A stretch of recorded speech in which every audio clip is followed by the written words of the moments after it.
ain't never falling off. I keep the racks now. I'm ballin' like the Hawk. Racks in the pack now. Shit, they yelling touchdown. Shit, I'm still ballin' on them. Yeah, still ballin' on them. Yeah, still ballin' on them. Ain't never falling off. I keep the racks now. I'm ballin' like a Hawk. Racks in the pack now. Shit, they yelling touchdown. Shit, I'm still ballin' on them. Yeah, still ballin' on them. Yeah, still ballin' on them.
Touchdown, shit, I'm still ballin' on them, yeah, still ballin' on them, yeah, still ballin' on them, ain't never fallin' off, I keep no racks now, and I'm ballin' like a Hawk, racks in the pack now, shit, they yellin' touchdown, shit, I'm still ballin' on them, yeah, still ballin' on them, yeah, still ballin' on them, yeah. Let me play it easy, play with me, chopper shoot, nigga, heat on me, I'm really from the A, yeah, you see it in me.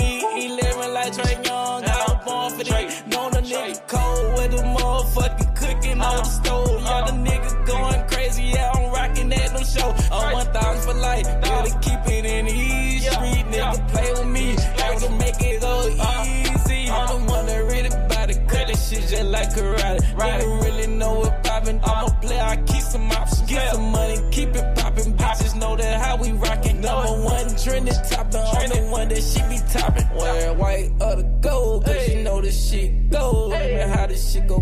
Man, really got it, yo. Man, don't put it on my soul. Nigga, turn this shit so glow. Nigga, gotta get it in, nigga. One day we go. Ain't never fallin' off. I keep the racks now. I'm ballin' like the Hawk. Racks in the pack now. Shit, they yellin' touchdown. Shit, I'm still ballin' on them. Yeah, still ballin' on them. Yeah, still ballin' on them. Ain't never fallin' off. I keep the racks now. I'm ballin' like a Hawk. Racks in the pack now. Shit, they yellin' touchdown. Shit, I'm still ballin' on them. Yeah, still ballin' on them. Yeah, still ballin' on them.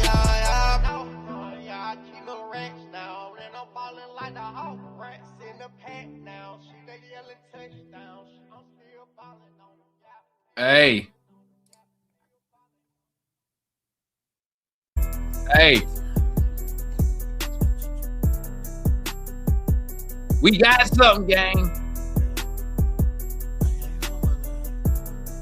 We got something. All that back and forth, no, we ain't going for that. All that poppin' like you. We got something. We got something. Listen, let me drop the link, man. Y'all know how we get down up here, man. I'm going to drop the link. 2-0 in the Kaminga era. Let me drop the link, man. Anybody need to tap in? Y'all know how we get down up here, man. Follow the link. You want to come on the show, just follow the link. Make sure you got your camera on, and boom, we kicking it. Y'all know members get priority. Members of the channel get priority. But they go to link, man. Listen, bro. First of all, let me keep it a buck. Salute to let me give credit where credit is due. That boy Kispert tonight. Woo! That boy was smoking hot tonight. What did he finish with? 33? Kispert finished with 33 tonight. Is that a career high? Might be a career high for Cory Kispert. Definitely know it's a Hawks high, right? Once again, let me say this because I know how people get. I know it's just the Wizards. Okay? I know it's just the Wizards. Okay, I know this already. Okay, before anybody come in here, Damon is only the Wizards they play. I don't care. Okay, we're a team under 500. We need to get all the wins we can get. Okay, now listen. I'm gonna go ahead and say this now. I know what y'all gonna say. Damon, you be flip flopping. You be listen, man. Listen. I know I said I don't care. Okay, if we make the playoffs, right?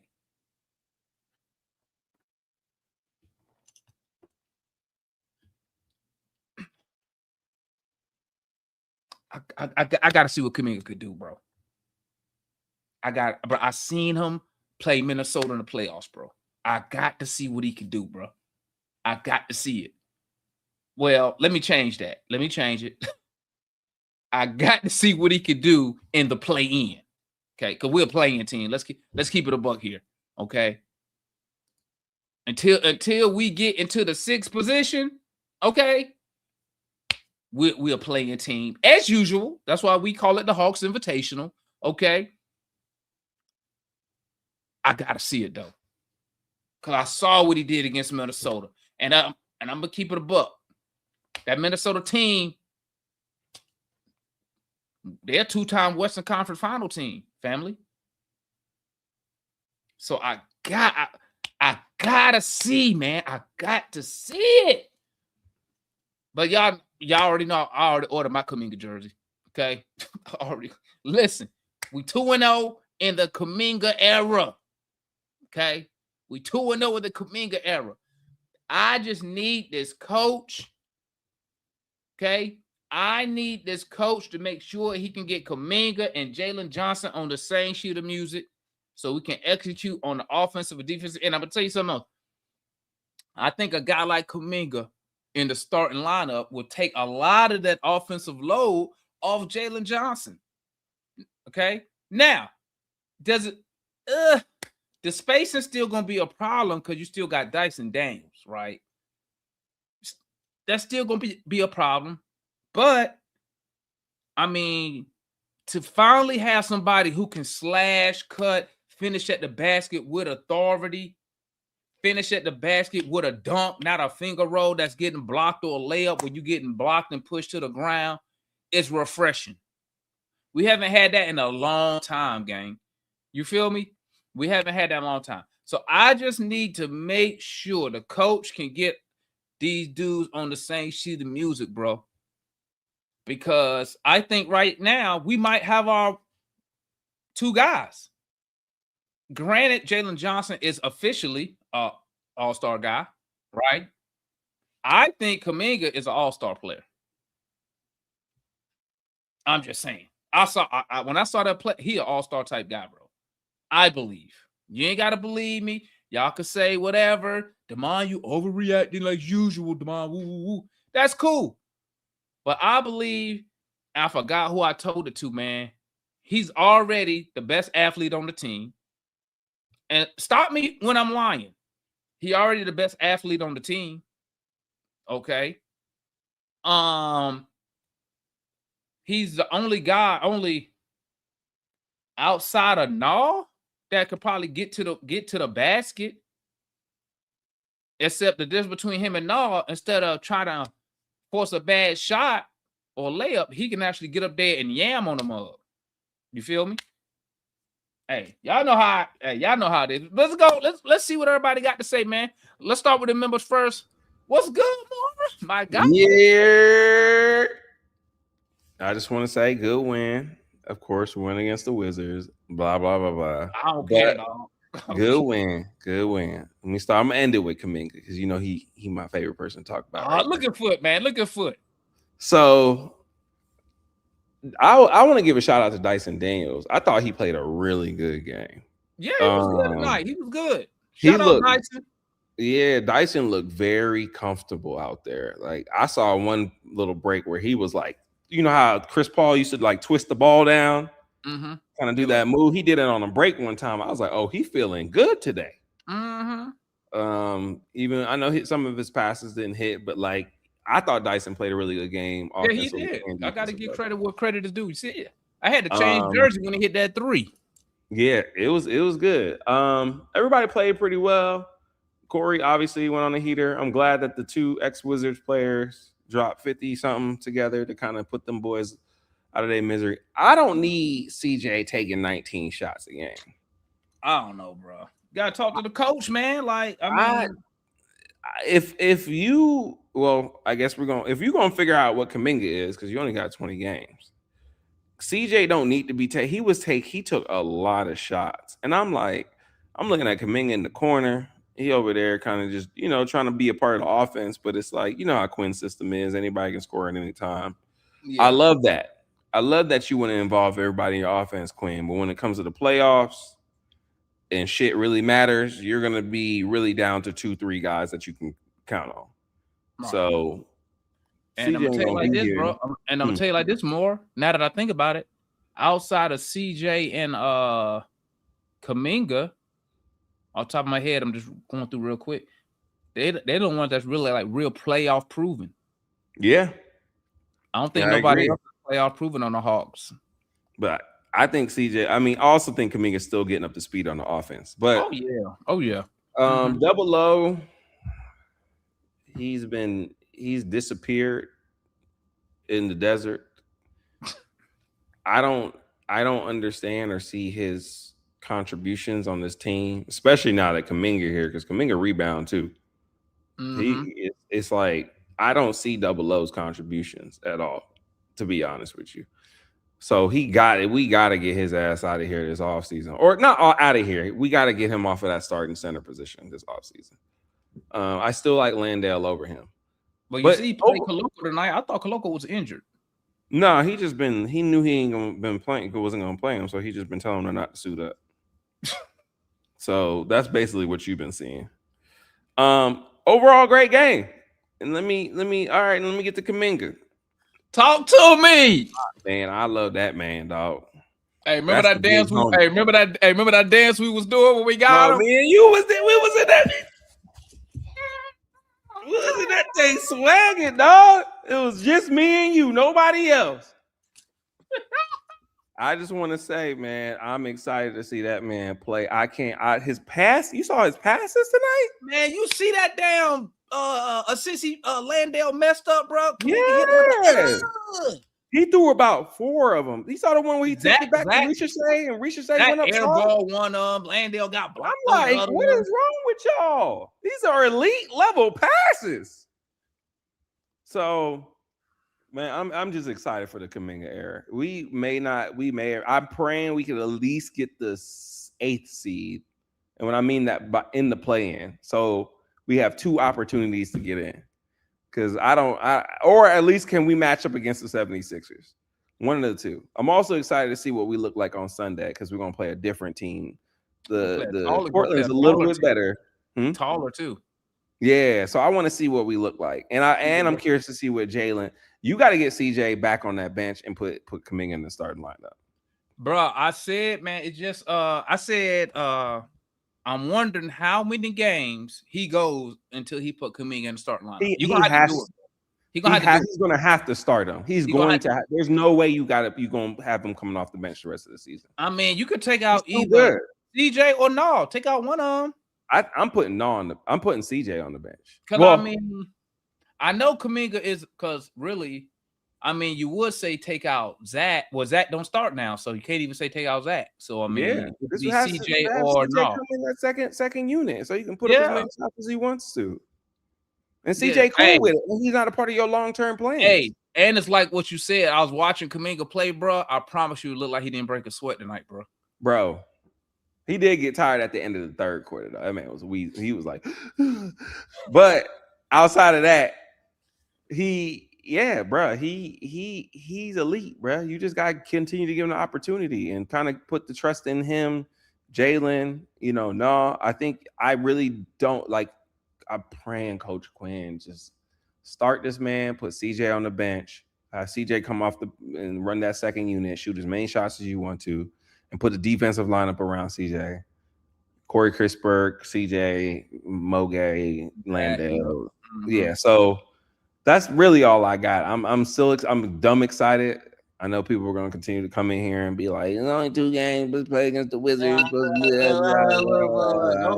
crown I again. don't care, y'all. I'm excited. I'm already on the. Wait, who's on the bandwagon today? We traded for him.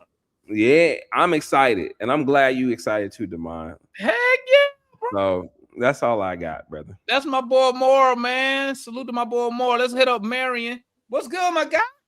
What's going on? Talk to me. Talk to me. When you go get when you getting your Kaminga jersey, man? You better get your Kaminga jersey. They hot cakes right now, dog. They hot cakes right now. Shout out to Kerr. Shout out to Ansi. Salute Steve Kerr, man. Steve Kerr, you always gonna have Steve Kerr. You always gonna be respected over here, my boy. Yes, we appreciate it. If they don't love you, we love you. We love him. We love him. He can even come over here and be a GM if he wanted to. A president or whatever you call it. He can be whatever because we love him. He set us up well. Good game. Before I get into my Kaminga talk, I did want to say this. I can imagine back when CJ was playing with Washington, he came into practice one day and told those young boys, okay, now listen, you got to do this. And they said, shut up, old head. We got this. Because tonight, him and Kispert came out like they was on a mission. They played with a purpose tonight, bro. They played with a purpose. They play harder than what they really could have, really should have. They play hard. They played like they had a bone to pick, and it was good to see it. I think that we can't just miss the fact that we were missing JJ, Null, and we kind of dominated this game from start to finish. As we should. Yeah, we can't miss that. So it tells us that we got a good team. Now, on to Kaminga. We got us one. We got some talent. We got talent. We should be excited about the talent that we got. I don't understand how anybody can't be excited about having talent. We have talent. We traded a guy who was sitting on the bench, who was sitting at the house, who was only played 2 games in 2026, and we picked up a guy who could possibly be one of our most talented players for the next 4 or 5 years if we play our cards right. So it was a good deal. The dude has it. You know, I said last time that we haven't seen a guy with this type of athleticism since Josh Smith, and he got it. It's something that you can just see in a player. The way that he makes his way to the goal, the way that he jumps on the rebound, the way that he unlike Jaylen, he plays with a lot of power and he plays with a lot of intentionality. He's a physical player. And I hope that Jaylen learned from that, because Jaylen is a finesse player. But this guy is physical. He comes in there with intentionality. And you're right. He hasn't looked like he's been phased or tied by anything. He just looks like he out there playing. He looked like he ain't even out there playing hard. He looked like he was playing at Grant Park back with me, because he didn't look like he was breaking a sweat. He was just out there, just playing, just doing whatever he wanted to do. And that was most of the Hawks too. That was most of the Hawks, just doing whatever he wanted to do. So facts. We got us some talent. It's good to see. Once again, shout out to Steve Kerr. Always welcome. You're always welcome, because we're glad that you're welcome to the cookout, Steve. To the cookout. Bring the potato salad with the raisins in it. We got some Kaminga burgers for you over here, my boy. Yes, sir. Yes, sir. He's gonna watch us take those Kaminga burgers to the finals. I know that's right. That's my boy Marion, man. Let's go to the homeboy Julian, man. What's good, my boy? Yo, what's up, man? Yeah, I got to put the hoodie on because I'm growing my hair out. I might get some braids in a couple of months or something. Okay. But yeah, I want to say I appreciate the love that everyone in the chat, that all the Hawks fan base, especially the announcers and everyone that's been giving Kaminga, because those that have been watching him for the last 5 years, this is what we wanted. Mm-hmm. And the Warriors broadcast and half the fan base, every time Kaminga did something, it was always moans, groans. You're not supposed to do that. Do this thing, stand in the corner. And we're saying this guy is the best player or second best player on the team. And I really love the energy and vibes that you guys are giving off, because this is what we've seen from him. And this is what the encouragement that he needed, even with the Quinn coach. I know that maybe some of the I've seen that some Hawks fans that Quinn is not that good, but you have to believe in your players. You have to give them the uplifting. And so ever since day one, he's patting him on the back saying, "You ready to go? You ready to go?" And I love the way that he's been subbing Kaminga. There was a play in, like, I think the end of the second quarter where he took him out on defense because he had 2 fouls.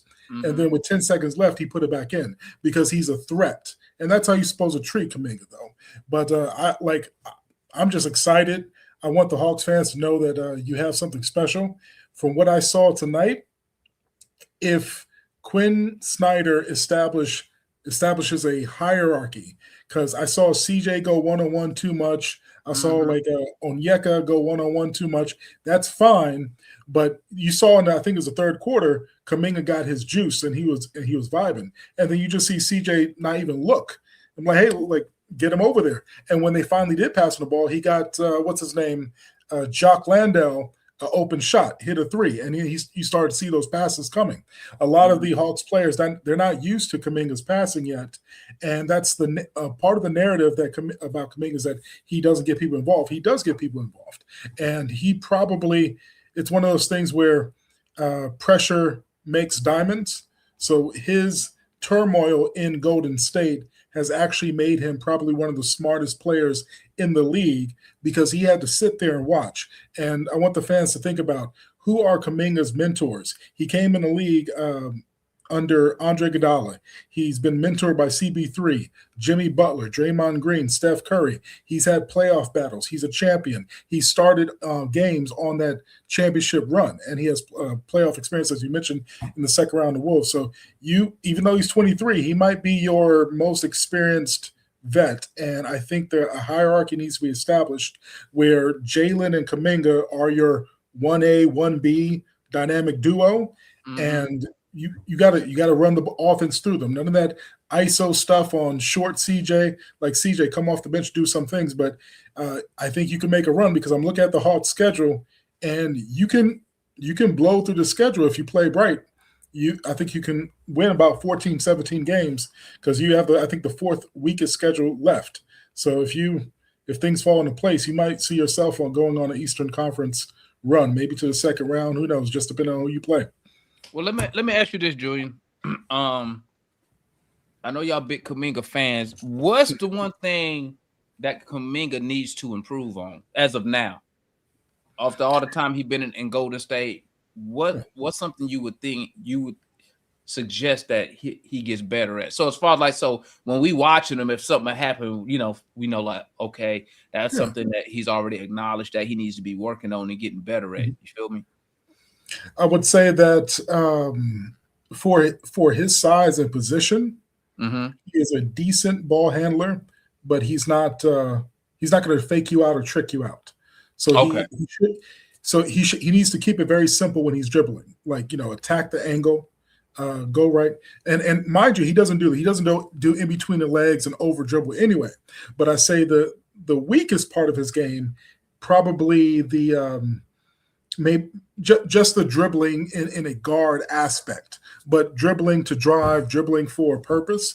And mind you, he doesn't do that too often anyway. And I think that he's great ball handling in the half court. Maybe he shouldn't bring it up all the time from the front court to the the back court. You understand what I'm saying? Because that way, people can double him. Maybe smaller players can get the ball from him and strip him. But I would say definitely with ball handling, you can see he was 1 for 3 from 3 tonight, but that's an average night for most players. You saw they hit 3 threes the first game, so I think that the 3-point shot is there. And I would say that you haven't seen nothing yet because think about it, he's coming off a knee injury, a bone bruise.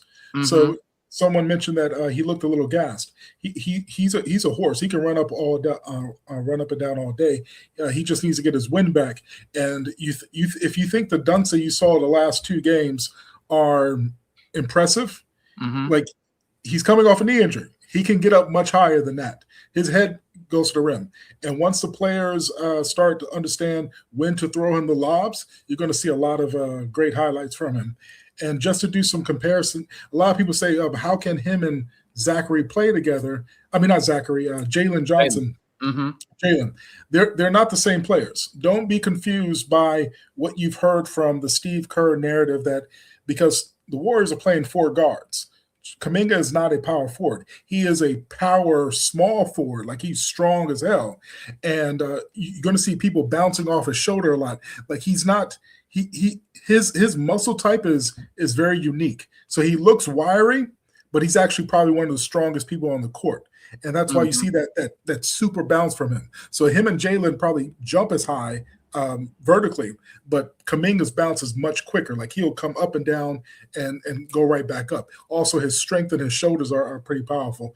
So to compare the players, I'm not saying that Kaminga is this guy or Jaylen is this guy, but the play styles is that Jordan and Pippen play style. You have a player that is attack, can get you the 25 to 30 on easy buckets. And then you also have Jaylen, who's a Swiss Army knife, 15 rebounds, 15 assists, 20 points. And if that's identified by the rest of the players on the team and stop trying to do their own thing, you're going to start seeing some great things within a dynamic duo. So, yeah, exciting times. All righty. That's the homeboy Julian, man. Salute to my guy Julian up in the building, man. Let's keep it moving. If you didn't know, Julian, over here, what we do is we do an open forum after this too. So if any of y'all want to tap in, let's keep it moving though, man. What's good, Kool-Aid? Hey, man. Like I said, my new saying is we better win. Hey, slammer jammer. I told you he was a slammer jammer, man. You're gonna get a lot of that, man. Hey, that's good, man. Hey, we got a chance to win. The 2 games was a good warm-up game for us. Yeah, playing good confidence building. Good confidence building. To get everybody loose, man. These next 3 games, man, I think we're gonna be playing against some people that are gonna be playing to try to position themselves, man. They're gonna be playing. They're gonna be some guys playing for that 8th, 9th, and 10th spot, and 6th spot. I think we're gonna be playing when we play the 7 to 6. I think Embiid gonna be back this time. So we got to tune up to get ready to really get in there and start playing. Is Jaylen gonna be back in the next game? I'll be back for the Portland game, man. I would love. I want to see. I like to see everybody back for the Portland game. I really think that I don't think Nall was injured for real. I think he just trying to give him a night off because we was playing the Wizards. So you got to put him down for some type of injury. You feel me? Correct. I agree with that.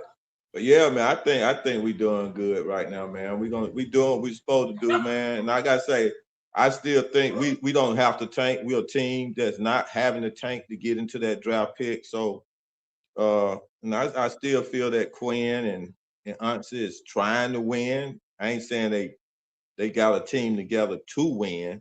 Yeah, but I mean they did. I mean, because Kaminga can help us do better than what we were gonna do, I ain't gonna talk about what KP could do for KP can't do done because he ain't play. He can't play. He don't play. So yeah, KP can't play. He didn't play the other time, but they ain't gonna need him over there that much until they get him into the playoffs and just 1 or 2 times. But that's for them. We talking about the Hawks, so Hawks just got to do what they got to do, man.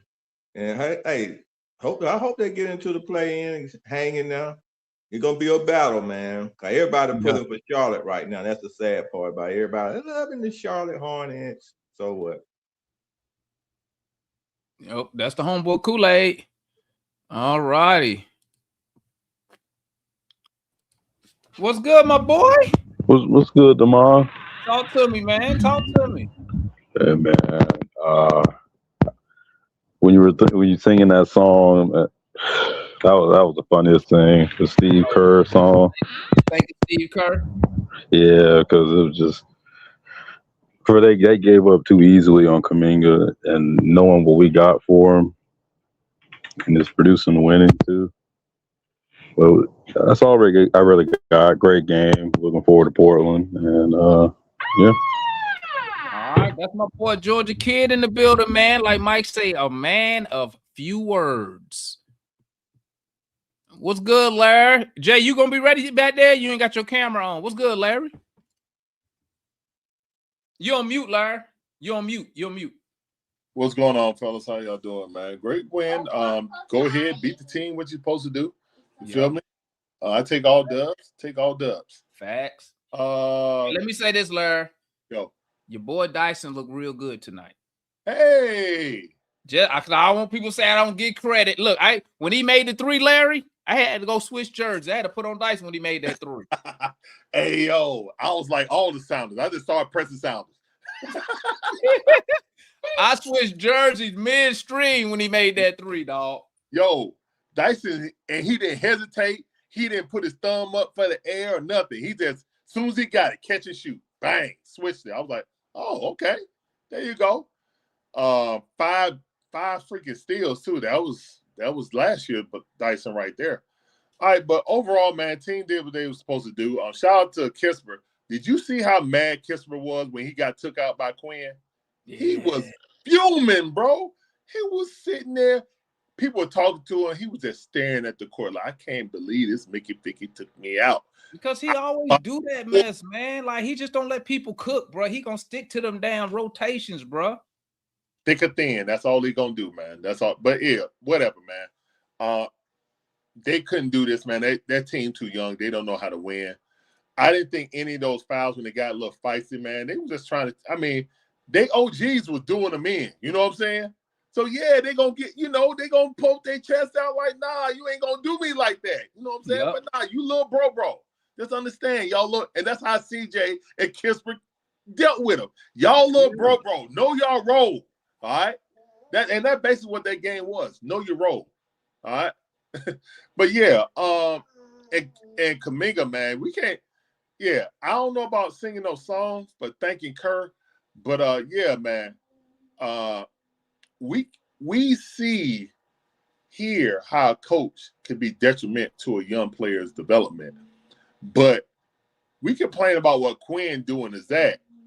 But what Kerr did to Kaminga is criminal. You know what I'm saying? This kid's way too talented to have like 20-something DPs in a row. I think it was 16 healthy DMPs too. Yeah, like so like it's like, man, this is probably Larry, go over there. This is probably the luckiest trade if it pans out in a long time, maybe ever, when we got a potential all-star type talent. Bro, this could change the direction of our franchise easily, dog. For a dude that had the pots and could not play. He has played 2 games in 2026. He's played 2 more games than me and you. Think about that, Hawks fans. Dyson Daniels has made more threes in games Porzingis has played in 26. That's crazy. Yeah. Now, that's a stat. But, that's man, great win. Again, I did say it was an easy schedule, and I still feel like it's an easy schedule, but the Hawks got to put together some runs. Hopefully JJ's back. I feel like it was the Wizards because they went from hip flexor injury to hip flexor irritation. You know what I'm saying? So that just leads me to believe that we're playing the Wizards. Get some rest. Same thing with No. Same thing with No. Might as well give him the extra rest because what JJ averaging about 35, 36 minutes a night. Yeah, something like that. So yeah, give him the night off, man. I mean, even if you would have played him tonight, he would have played what? 10 minutes, 5 minutes, and then he wouldn't have had to come back in the game anyway. So I mean, shout out to Zach with that dunk. Let's go. Hey, man, I was turned up on that, man. Yeah, that's what I said. See, guys. So you did it for Dyson. I throw some flowers and say, hey, that's how we all have Hawks fans. We all try to be happy out here. Look at that. Kaminga got us coming in unity. I know, in the community. I know, right? JK was the remedy. He ain't even got me talking about Quinn bad. That's crazy. Man, listen, I'm gonna tell you, man, Quinn, he better not F this up, bro. Like, bro, he probably got, I'm gonna keep it a buck with you, bro. He got one more game, and then he need to put CJ back on the bench, bro, and start Kaminga. I ain't even playing, bro. Like, but I know this coach, bro. He will let. I'm gonna be quiet because you know what? I'm gonna be quiet. I'm gonna be quiet, and I'm gonna see what he do. But in my opinion, that dude, he got one more game that he need to be in the starting lineup, bro. So if they really serious about making a push, you have to put him in, bro. I mean, it's undeniable, bro. Like I'm gonna say it, bro. He is probably close to being the best player on the team, dog. I'm gonna be honest with you. I'm not even gonna sugarcoat nothing, man. You got Jaylen, and then you got Kaminga, bro. Nobody else on the team is good as these two. No, it's not even close. Yeah, so bro, if you really serious about a push for the 6th seed or a push for the start the dude. Bring him up to speed and tell CJ, hey, I know you're a professional scorer, but we need to dial some of them shots back just a tad, my boy. We knew when CJ got that green light, he ain't shy. So he can do that. He can do that with the second unit, dog. That's why I always said. But I think we got our two dudes right now, bro. They need to go ahead, whatever their plans is, start building around Jaylen, start building around and Kaminga, bro. I already called Kaminga, man. I told people, man, he remind me of a young Dominique. When Dominique had that low cut, bro, that explosiveness. Hey, I'm already sold, but I mean, I don't expect everybody to hop on the bandwagon. Yeah, somebody told me that you said that. I thought. Yeah, I said it. You said it. I said it. Go look at him, bro. Athleticism. Bro, go look at him in the playoffs against Minnesota, Larry. Larry, go look at him in the playoffs against Minnesota. Okay. And then let me know what you think. All right, I'll go back and look at that. And thank you for having me on. That's my boy Larry. If y'all ain't tapped in with the Dixon way, he also stream Atlanta Hawk content. Brave. We're doing the tab too. I mean the combine right now. We're doing the combine now. Larry streaming the combine. Go tap in with my boy, man. The Dixon way. Let's go to Jay. What's good, Jay? What do you do, man? Feeling good. Okay, optionality. Okay. You see it, right? I see it. You see it.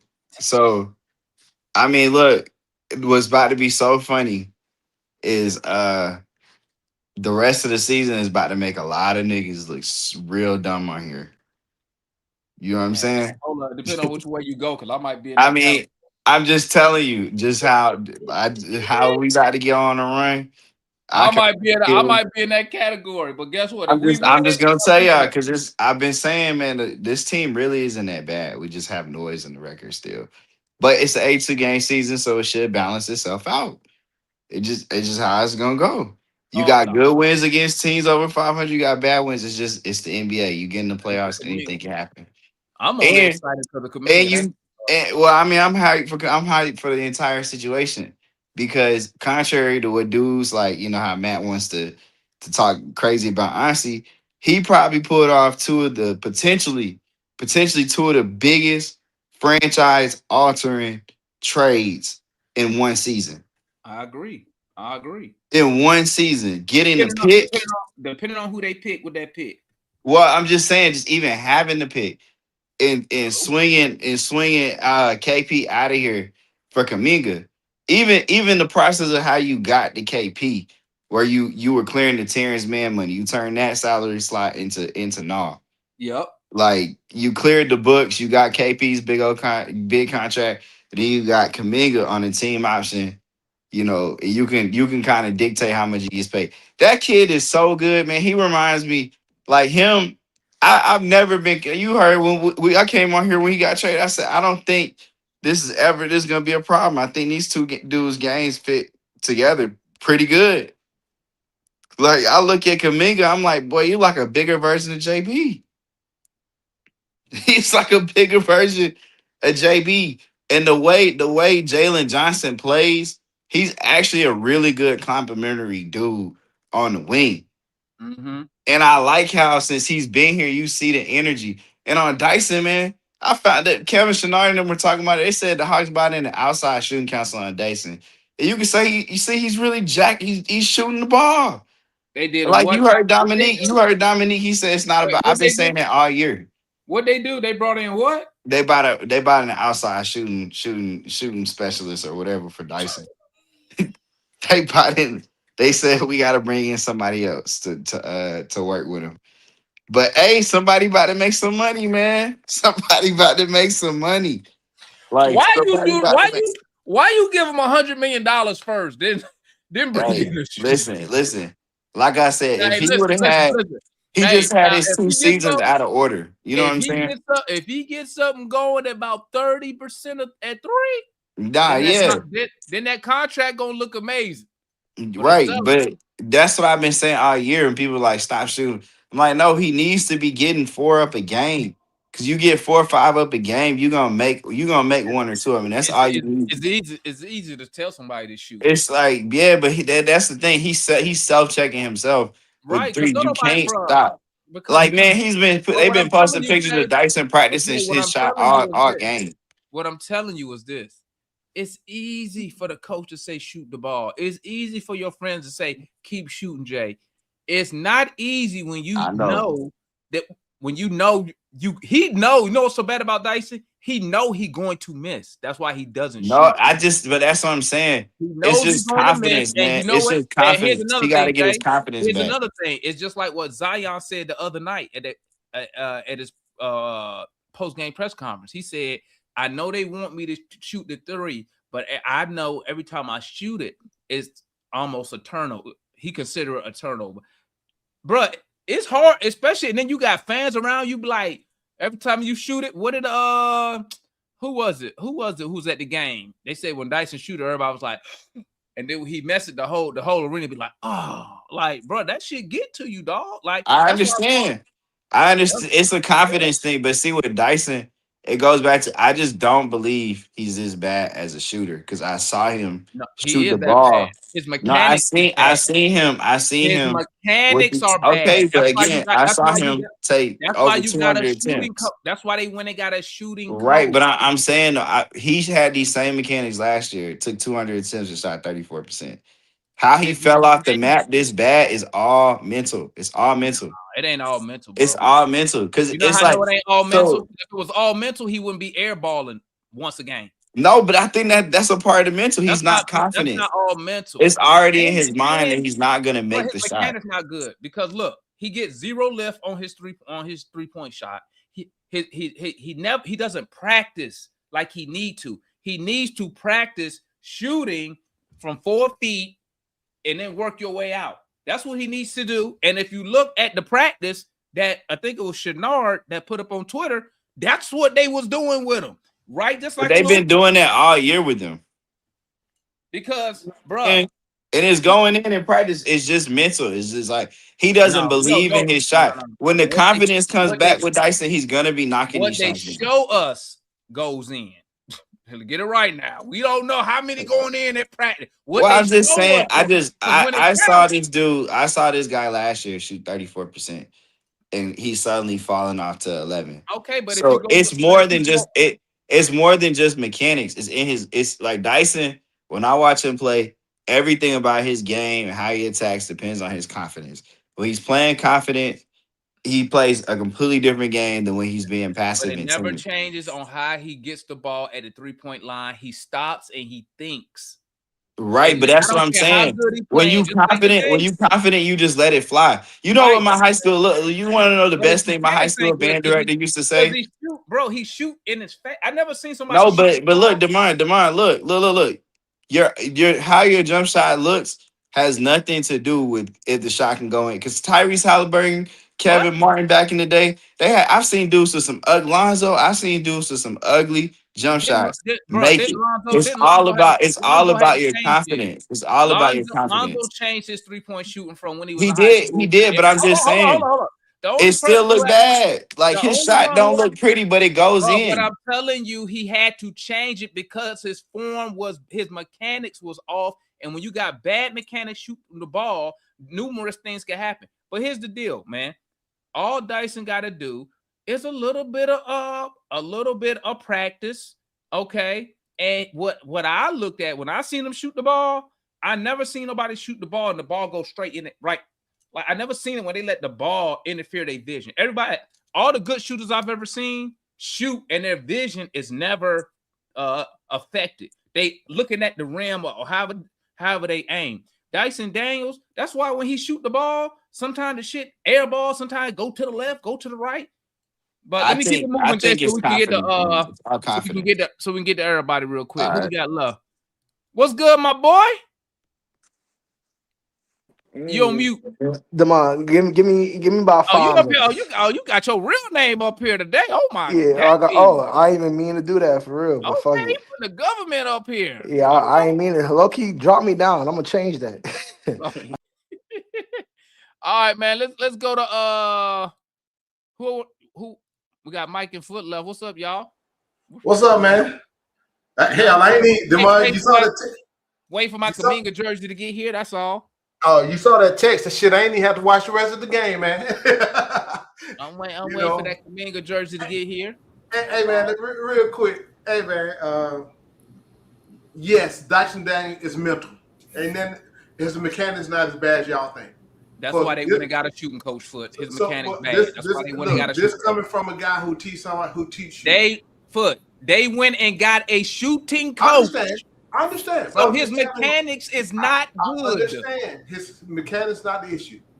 One of my specialists teaches shooting. Okay. Y'all know that. The Hawks went and got a shooting coach. I understand.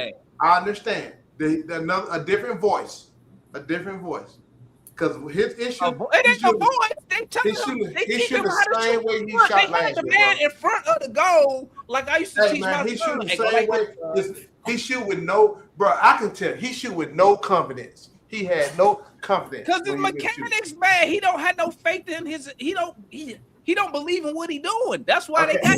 That's right. He don't believe in what he doing. There we go. But hey, get back to the game though, man. Hey man, let me tell y'all something, man. Oh, here come Debbie Downer, dog. Here come Debbie Downer. I couldn't come on last game. Hey, bro. Kaminga is great. It's a great addition, right? But you know what position you play, right? Well, who you play like? I'll say to me, he remind me of a young. So first of all, I'm putting on the bench before I put CJ. I told y'all.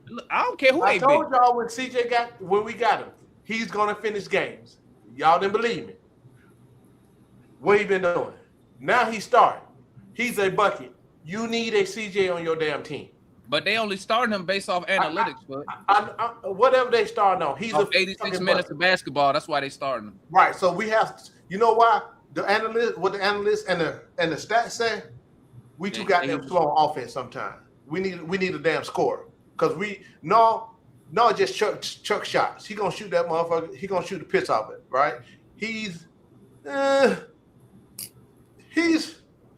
So CJ, he's a bucket. CJ is a bucket. So I wish we could keep him. I knew he gonna start. So I wish we could keep. He might be a ball. You call him ball star. He's a bucket. CJ's an efficient bucket. That's what CJ is, right? So with that said, Kaminga's on look. I like Kaminga on this team. I'm happy we got Kaminga on this team. Like I told y'all when we got Kaminga. Oh, they got Kaminga for trade. No, we got him. I mean, not Kaminga, KP. We got him for his aspiring that we can move easily at the deadline. That's what happened. We moved his ass, and we got Kaminga. So Kaminga's got a team option next year. Don't be surprised if he's not with the team. That's all I'm saying. He's at 20 million right now. Hey man.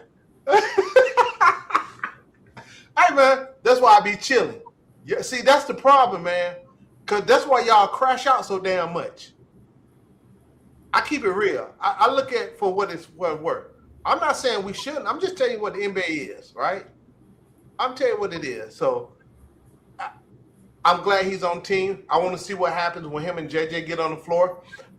Right now, you're going to have to prove to me that they can coexist because I think this offense will slow down with both of them on the floor together. That's just me. So I want to see if they can coexist. I'm not saying it can't happen, but you're going to have to prove it to me or whatever. Tonight's game, hey, man, it was practice. We did what's supposed to do. It practice. You know what I'm saying? I mean, I'm going to take all wins, but we beat shit out of them like we're supposed to. And some guys got some burns, looking at some good things. Zach coming out the bench is good for his confidence, because his confidence trash too. We're fucked up right now too. So him coming off the bench is a good thing. Remember, no one really supposed to start. So, you know, and he talked about I think on his interview last night, he talked about being more efficient. So I like to hear that. Be more efficient on this shooting. But hey, man, we can make a good little run because everybody back healthy. And I think you're right. They kept them dudes out because we playing the Wizards. Because they could have played. Moji looked pretty decent tonight. He was active. I like what we're doing, man. Huh? He was a non-factor, dog. His energy on defense. I like what we're doing, man.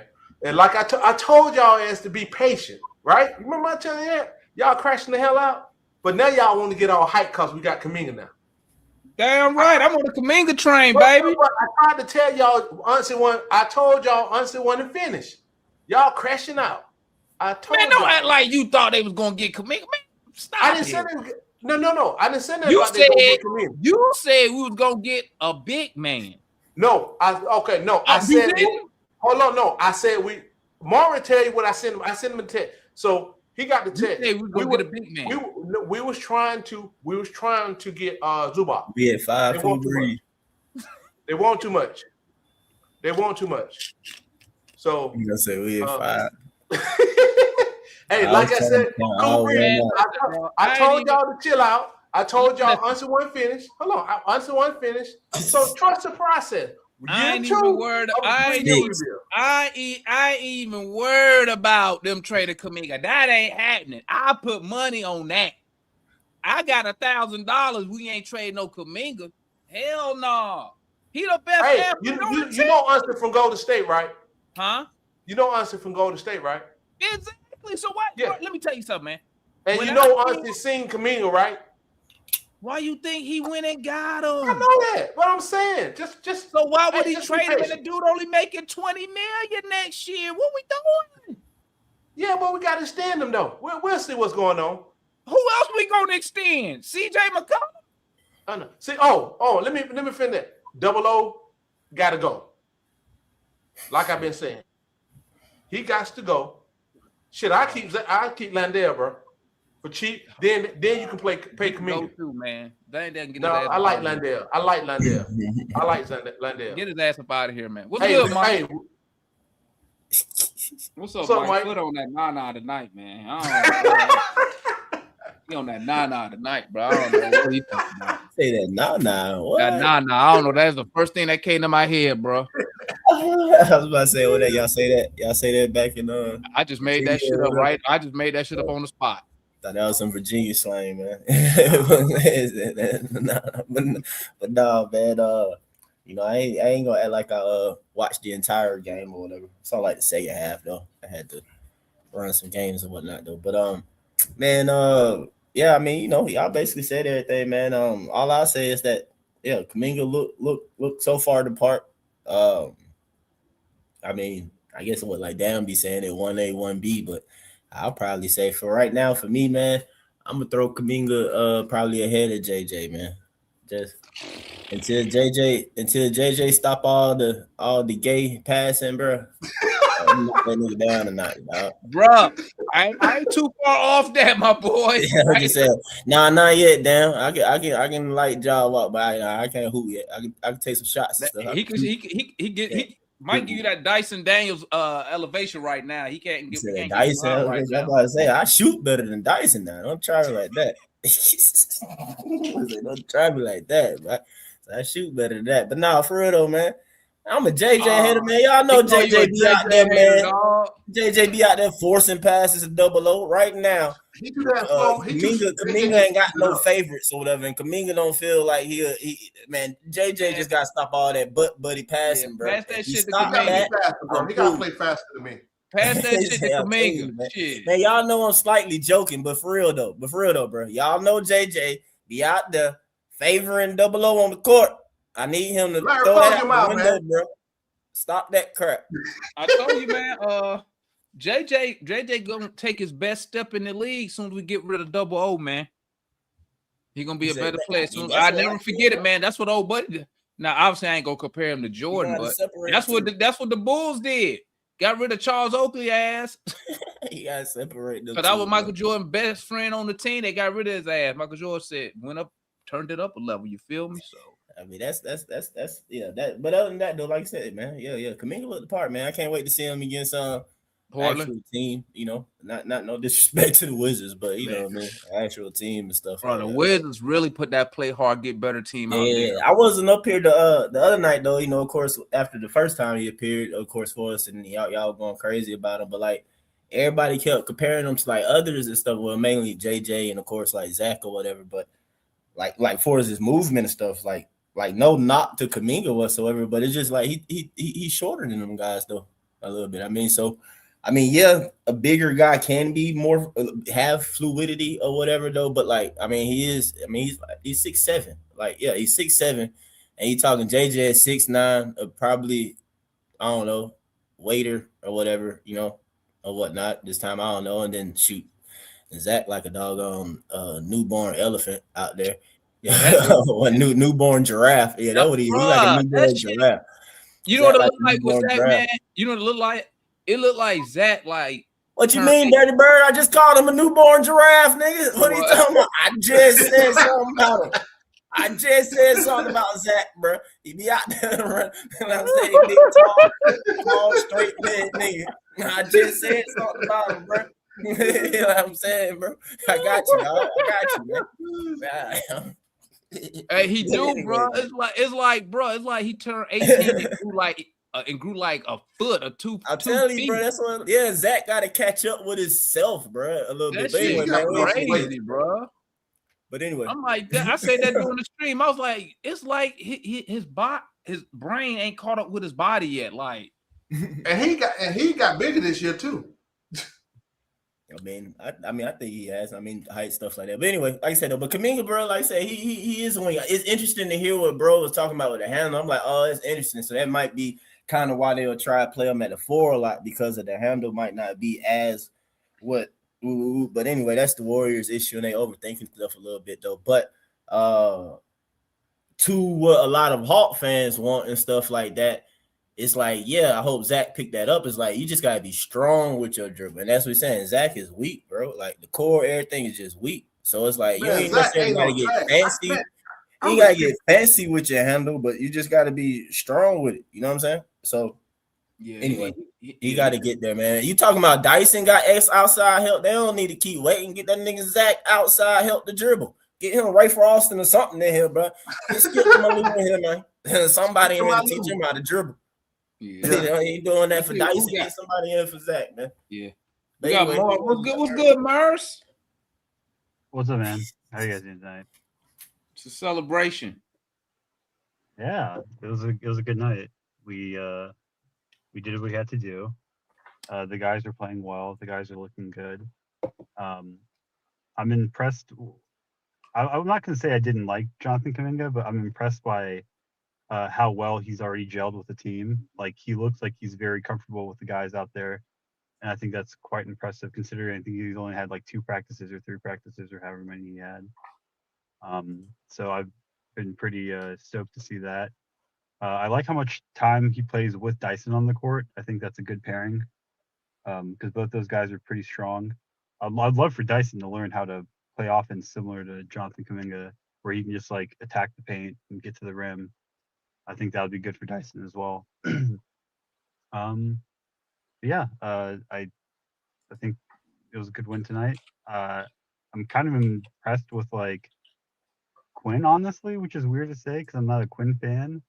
I've been impressed with Quinn and how he's like using Jonathan Kaminga. So kudos to him. I know we have 21 games left, so it's not like, the season's over anytime soon, but like, we have some pretty favorable games coming up. So, I'm not going to say we're going to go 21-0 and be like the 4th seed or anything, but like, we could go like, 15-6 or something like that, and might sneak into that sixth spot for all we know, which would be pretty sweet. But yeah. And for Dyson, because I'm Dyson's #1 fan, evidently. I'm the one that defends him most. Since January, Dyson's averaging like almost 7 rebounds, 6 assists, and only 1 turnover. That's quite good. I mean, he's not going to give you like the flashy passes like Trey would do, but he's pretty, safe with the basketball. So yeah, I'm excited to see. Yeah. I mean, he's serviceable for sure. I mean, he's not good. He's not that good. I mean, his defense, even though it's like 1 of 1, I mean, he should just be on the bench anyway. It's just not good enough. I'd much rather have Patty Mills and Dyson Daniels. I mean, at least he can make a 3-pointer. That's better. We need that more than we need his defense, right? Yeah. But yeah, overall, you was I'm being excited. sarcastic because I was agreeing with you. Yeah, he need to make the ring. Oh yeah, for sure. Yeah, he made one tonight though. He made one tonight. I had to put his jersey on since he made a 3-pointer tonight. Yeah, dude, 3-point sniper, bro. 3-point contest. Here he comes, man. He's about to shock the world. Now, if he focus on that this off season, man, and stop boxing kangaroos, he gonna be Gucci. Yeah, it's interesting because I posted the video in like the home court chat, but like he had a workout in the summer where like he was working out with whatever coach or trainer he had, and his release was so much faster, and he was making like consistently 3 after 3 after 3. He could do pull up middies like from the free throw line, like you name it, like corner. You talking about that video where he was training with Josh Giddey? No, it's a separate video. It's a separate video.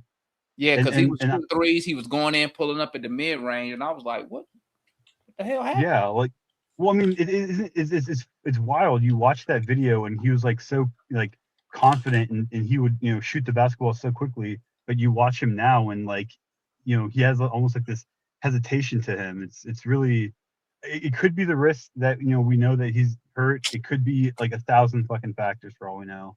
You know how I know it ain't the risk? How I know? Because they just brought in outside shooting coaches to come help him. Yeah, like I said, it could be 1,000 factors, risk. bro. He ain't hurt, bro. It's mental, bro. I'm telling y'all. Well, maybe it could be 1,000 factors, bro. It could be a bunch of things though. Maybe he has regressed a bit. Maybe his wrist is hurt. Maybe it is mental, like, it could be so many things. Like it could be a lot of things for all we know. He's a professional player. Hey Murs, if I gave you 100 shots from 3, can you hit more than 13? Fuck no, probably not. Wait, what are you talking about, bro? You can't shoot. Damn, I know Mike can. Mike, can you hit more than 13 out of 100? Yeah, if I gave you 100 shots from 3, can you hit 13?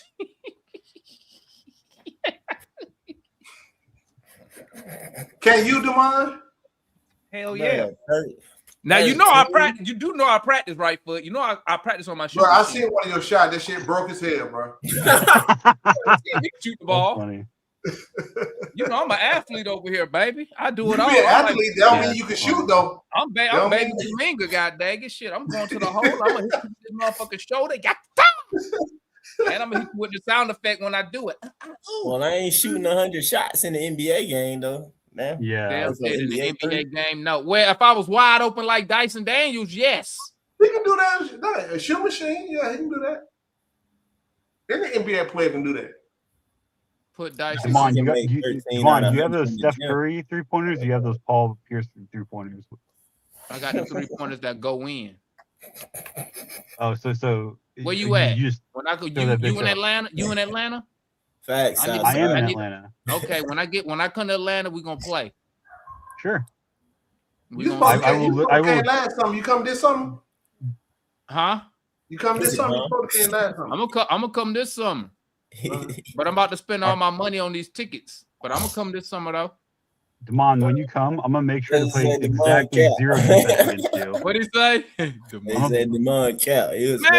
I'm a family man. Damn, I just can't just up and leave. I got shit. You went to Panama City 2 weeks in a row. What you talking about? Well, I'll be going out the country. Atlanta, Panama City, Atlanta. Where you think I'm finna go? Hey. She's tears. How you gonna run with y'all Hawks that don't even come pick Atlanta first? Because I already been down there. Am I right, Mike? Am I right, Mike? He been lately though. He been. Me and Mike kicked it. What you talking I about? said lately, bro. Lately. When I came down there last time, everybody was busy except my boy Mike. Hey man.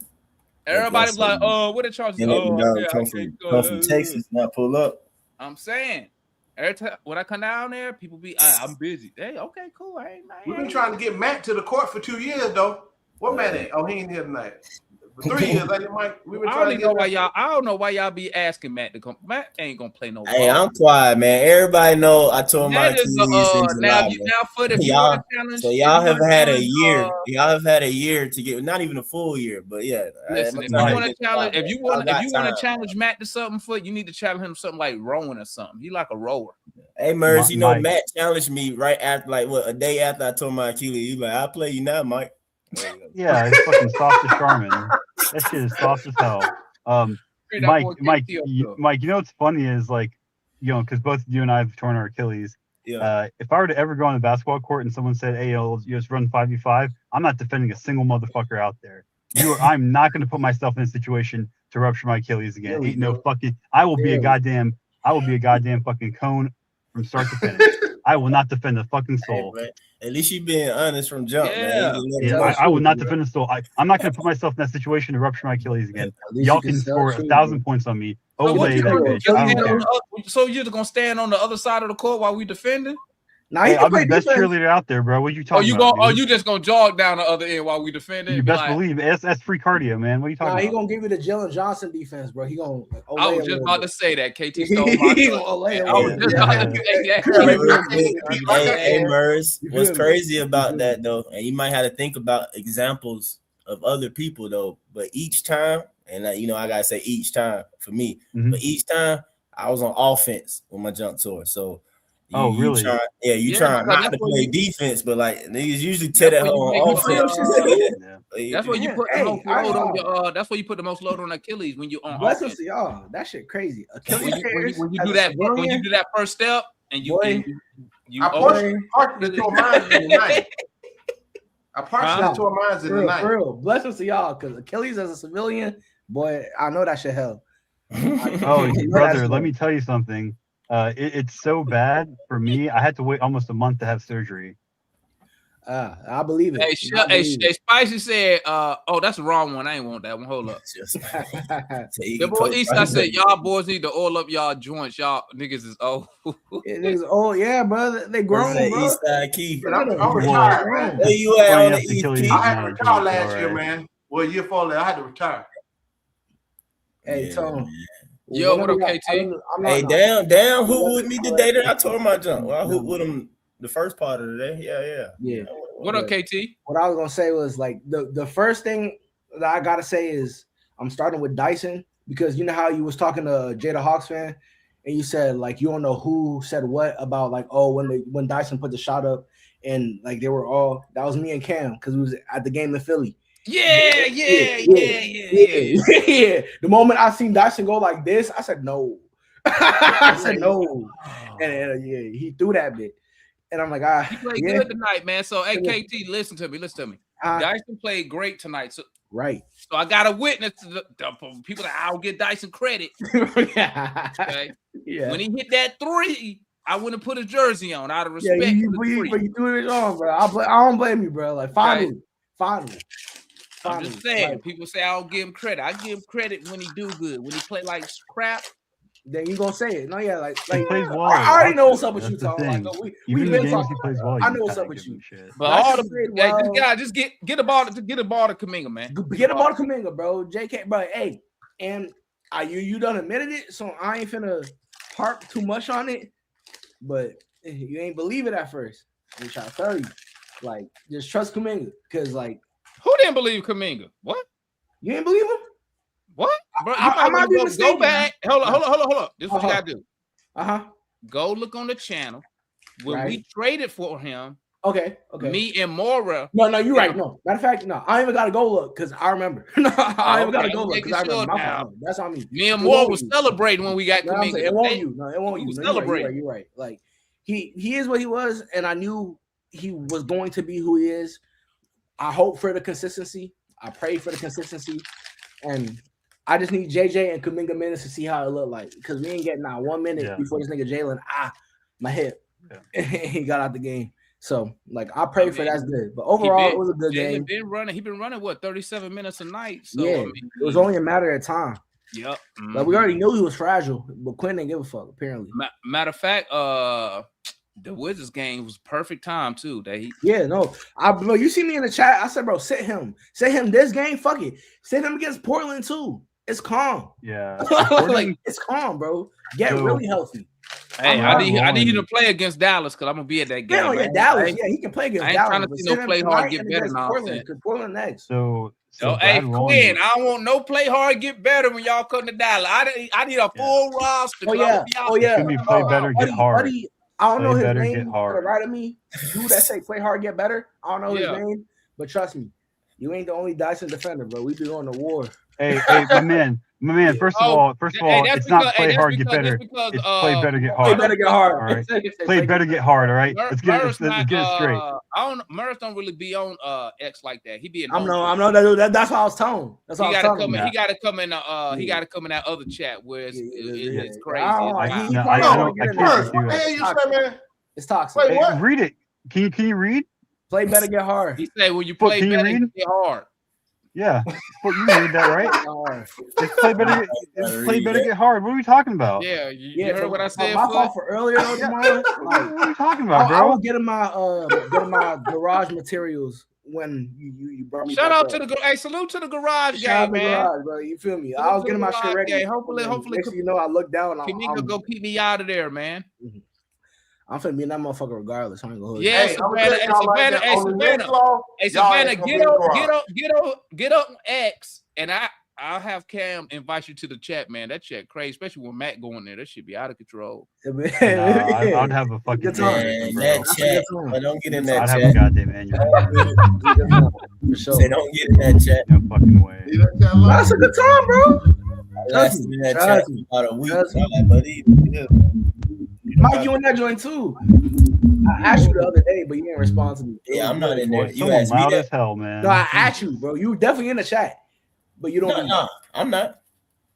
I mean, when I press the add button, it said like it let me get your ad to like say something to you. I might be bogus. What's my ad then? I ain't gonna lie. I ain't gonna pull it off my head. I ain't gonna pull it off my head. Because I'm just trying to make it. You could have had somebody. No. You know how I know it is because the mom can vouch too, bro. You're talking about the mass Hawks chat on X, right? Yeah, that one. Because I asked you. And like it was the day that you kicked me, like when you dropped me from the fucking. That one I said, you a bitch. And this nigga mom said, "Wait, why he a bitch?" Oh man, I ain't see that. Don't tell me that. You ain't see that. At least I think you in the chat. I might be wrong, but you ain't a bitch. Yeah, I was like, what's up? I was sick. You dropped me down. I was good. I was good. What's going on, man? What's really popping? Nah, he ain't a bitch.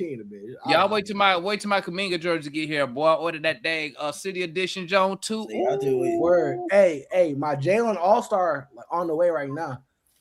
That's gonna be my next one. I was trying to see if my jersey spot had them All-Stars. They ain't got them up yet. I don't know why. Where you get your jersey from, Damon? I'm about to go catch me a Zach from China. You see, you gonna get you a China. Except the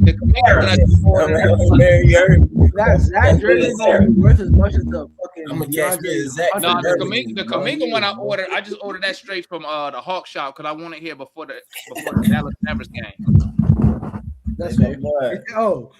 That's a real fan. So I ordered that from Hawk Shop. Usually I get my Jones from China. They can't tell you he ain't a real fan. He got that shit straight from the shop. This could be it. Trust me. If I wasn't going to the Mavs game, I would have got it. It's coming from DH Gate. I'm knowing. You ain't gotta tell me. But I know it's cheap, but they take. Hey, it look good though. No, I'm saying the only thing that bothered me is the shipping. It take about 4 weeks. I wanted it here sooner. Yeah, fact. I'm already knowing, man. If I wasn't going to that Mavs game, I would have ordered all them stuff from China. I ain't lying. You need to get. Hey, since we done brought up Kaminga, what do y'all guys predict about having Kaminga and Jaylen on the floor at the same time? What do we predict? Hey, no. Can I go down. first? Can I go first? Because it's gonna be very brief. Shout out my nigga Leon. Get Jaylen Johnson and clone him. Start them both. He been said that, and I agree. So Kaminga, he's not necessarily Jaylen Johnson. Jalen's more of a playmaker. Kaminga's more aggressive, but power. It's like in my opinion, it's a match made in heaven. Obviously, one of them got to start shooting better from three and like being a better spacer. But all things considered, yeah, sign me up. I've been praying for this. Project KT. I've been pushing this. Project KT. Get all the athletes 6'8 plus. One thing Chris Snyder do good is get people to shoot them threes better. So Jaylen has taken a massive improvement from three this year. Hopefully we can see that with Kaminga next year. But listen, I'm a Kaminga guy. That's a type of power. I like cats who play with a power. Dunk.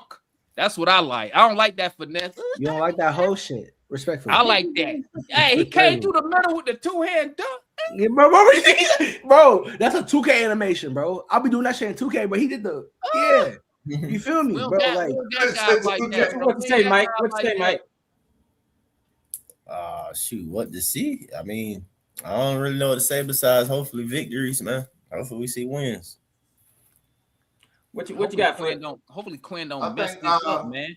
Like I said earlier, it remains to be seen. I think it'll slow it up a little bit with both of them playing together. I think that the team will play slower. What I mean by because you won't have that shooting out there. It remains to be seen. I think it's going to be. And Jaylen, he can't play fast, man. You know what, bro? I ain't gonna cap. Bro, y'all niggas don't know your coach though. Like, what I ain't gonna cap, bro. I ain't gonna cap.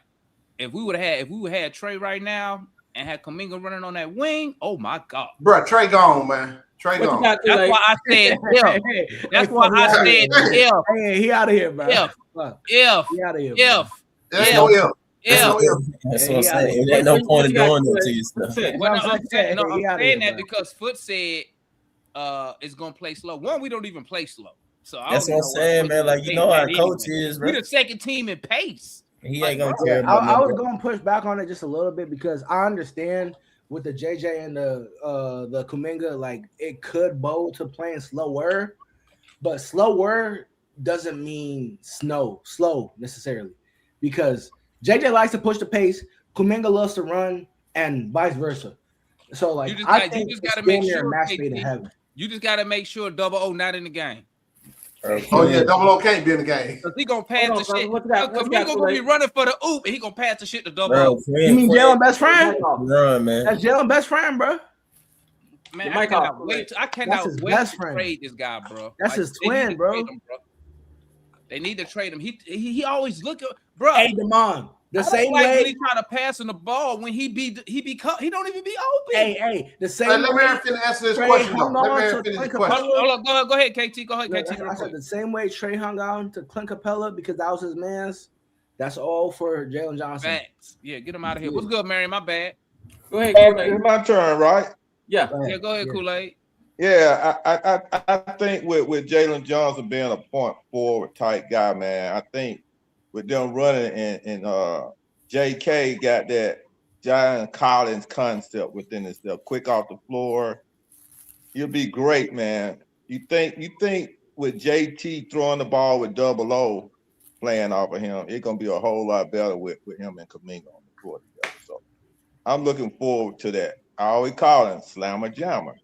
I told y'all that's what he is, a Slammer Jammer. A Slammer Jammer.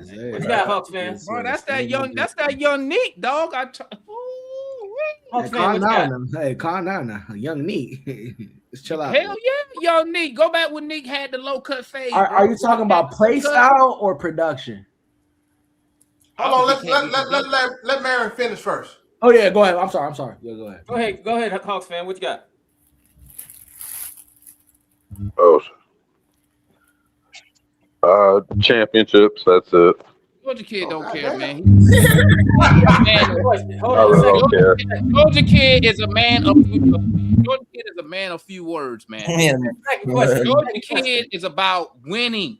My He dog don't care keep how it we simple win. He don't every care about time. none of that shit. All he cares about is winning. Come on. Second question. You got JK, you got JJ. What are the other three that you're putting on the floor with them? Ooh, let me see. If I'm looking, I wish I could get rid of double O. I wish I had a 7-footer, but you got to do it. Go ahead and remove double O. I will go Dyson. Talk about today. And I ain't worried about no position. I'm gonna go Dyson. I will go Zach, JK, Jaylen, and unfortunately double O. That's what I would do. Choice. So that way I will have a good defensive backcourt with length, right? With Dyson and Zach in the backcourt. I got I'm missing a freaking shooter. Damn, if Zach 35% from 3. Nah, so, he dropped down a little bit now. What he at? He was at 34 before today, and he went 1 for 3 today. So it's probably around 34.5. So like I mean, he's 34. I know what you mean. I'm sorry. But I can still bring. I still got CJ coming off the bench. Still got. And we said, but I can see. Damn, hold up. But I need. But I don't need a ball handler because I got Kaminga. I got Jaylen Johnson. Well, Jaylen Johnson gonna be about. Yeah, I can run that lineup. Now it's gonna be 5, man. I just did. He did. I'm gonna go eat these tacos though. Mike, what I'm gonna eat the Chick-fil-A, bro. I'm gonna go eat these tacos in celebration of Kaminga. Well, I'm finna get what he had. He had double O out there, right? Yeah. That's the same. Probably the same thing, but minus double O and go with nah. You ain't gonna have no big so out there? Jaylen the 5? You gonna run small like that? Bruh, I saw Zach guard Chet before, bro. I'm just asking, man. You got JJ and Zach taller than double O. How many possessions did Zach guard Chet for you to say that confident? Hold on, Mike, I mean, he did he did more than double O. Hey, listen. Hey, I'm gonna be back. Let me go. Mike. I'm gonna go eat real quick, man. I'll be back. Hey, you got it. Hey, you're right. I'm gonna go eat foot, Mike. I'll be back, man. Hey, listen. Here, Quinn Snyder, listen to me. I was thinking. Listen to me, Quinn. Pass the ball to Kaminga. Give Kaminga the ball. Hierarchy, like bro, talking. I wish. All right. So who's your 2 you gonna add? Who's your 3 you gonna add to that, Mike? My bad, man. I gotta add to it. No, my 5 I was saying is that I'll go JJ, Kaminga, of course, Dyson, Zach, because I like all that defense stuff. And then like shoot, I'll just throw out there too and just really just try and defend and run or whatever. How we gonna get rebounds though? Okay. I mean, JJ get all the rebounds anyway, do he not? I think Kaminga might have out rebounded. Both of them. I'm not gonna. Both of them definitely rebound. But I feel like they're more. Oh, not Jaylen. Jaylen's more of a primary rebounder defensively, and Kaminga he be hunting boards. I'm just saying, bro. Yeah, like I'm missing. I got an option that I'm like, oh, that's a 10 rebounder tonight automatically, 7 feet, and I'm benching him. Like, no, like who we got, bro? I'm saying like who other nigga? Who else? You feel me? All right. I mean, let me go real quick. Go ahead. So with those 2, here's my 3. I'm gonna add CJ. Mm-hmm. I'm going to add Zach, and I'm going to add Landale. JJ, Kaminga, CJ, Zach. So it's CJ, Zach, Kaminga, Jaylen, Landale. Yeah. Say what now? We can't be in agreement, man. Say what now? I'm right with you, bro. You stole Kool-Aid lineup, you saying basically. Oh, my bad, Kool-Aid. Hey, I'm just looking at it from a reality standpoint, right? You know, I like the way Landale played, right? And he can shoot that hole. Yeah. So I just like his energy, you know, what he brings, right? And I'm putting Zach out there, his long ass. I do that shooter. CJ is a bucket, and you let JJ and Kaminga do whatever. All right, go ahead, KT. We already said that JK played well with Zach. So you want to keep that chemistry on the floor together. That's a good point. You know. Yeah, my 5 will probably be Dyson. I don't know if I'm going Nah or Oh shit, I CJ. forgot Dyson. Yeah. Hold on. My bad. Hold on. Yeah, Let me go ahead. Hold on. Go ahead. I messed that Man, he up. let Dyson come off the bench, bro. You got Dyson coming off the bench. Yeah, go ahead. Bro. No, I need Dyson out there, bro. All right, Not there you offense. go. I need Dyson out there. Fuck. So you think about it. Go ahead, KT. All right. Yeah. I think I got Dyson, CJ or Nah. I think in this lineup specifically, I'm finna go Nah because CJ's more of like a reliable scorer off the bench. So I'm finna go Nah. JJ, JK, and I mean, if I'm being honest with you, my center options, they're not vast. I don't want Double O or Jock out there. But if I have to choose one, I'd probably choose Onyeka for the fact that because he has the chemistry with the other players. Onyeka and Dyson do well with, that little give and go shit. They do that all the time. Obviously, we know Jaylen and Onyeka, they love each other. They twins, all that. So they going to have that chemistry. So, like, that's probably what I would go with, even though I would prefer a different center altogether with that lineup. But, yeah, that's what I'm going with. All right, Kool-Aid, who you say? You skipped one day. Oh. Hold on. I got to unmute. Yeah, I was saying just more like what Foot had, but I got to put DJ out there, man. You know, he the vet. You know what I'm saying? He a bucket. He just a walking bucket. I mean, he gonna have a lot better games than he have bad games. And I take Zach. I put Zach out there. You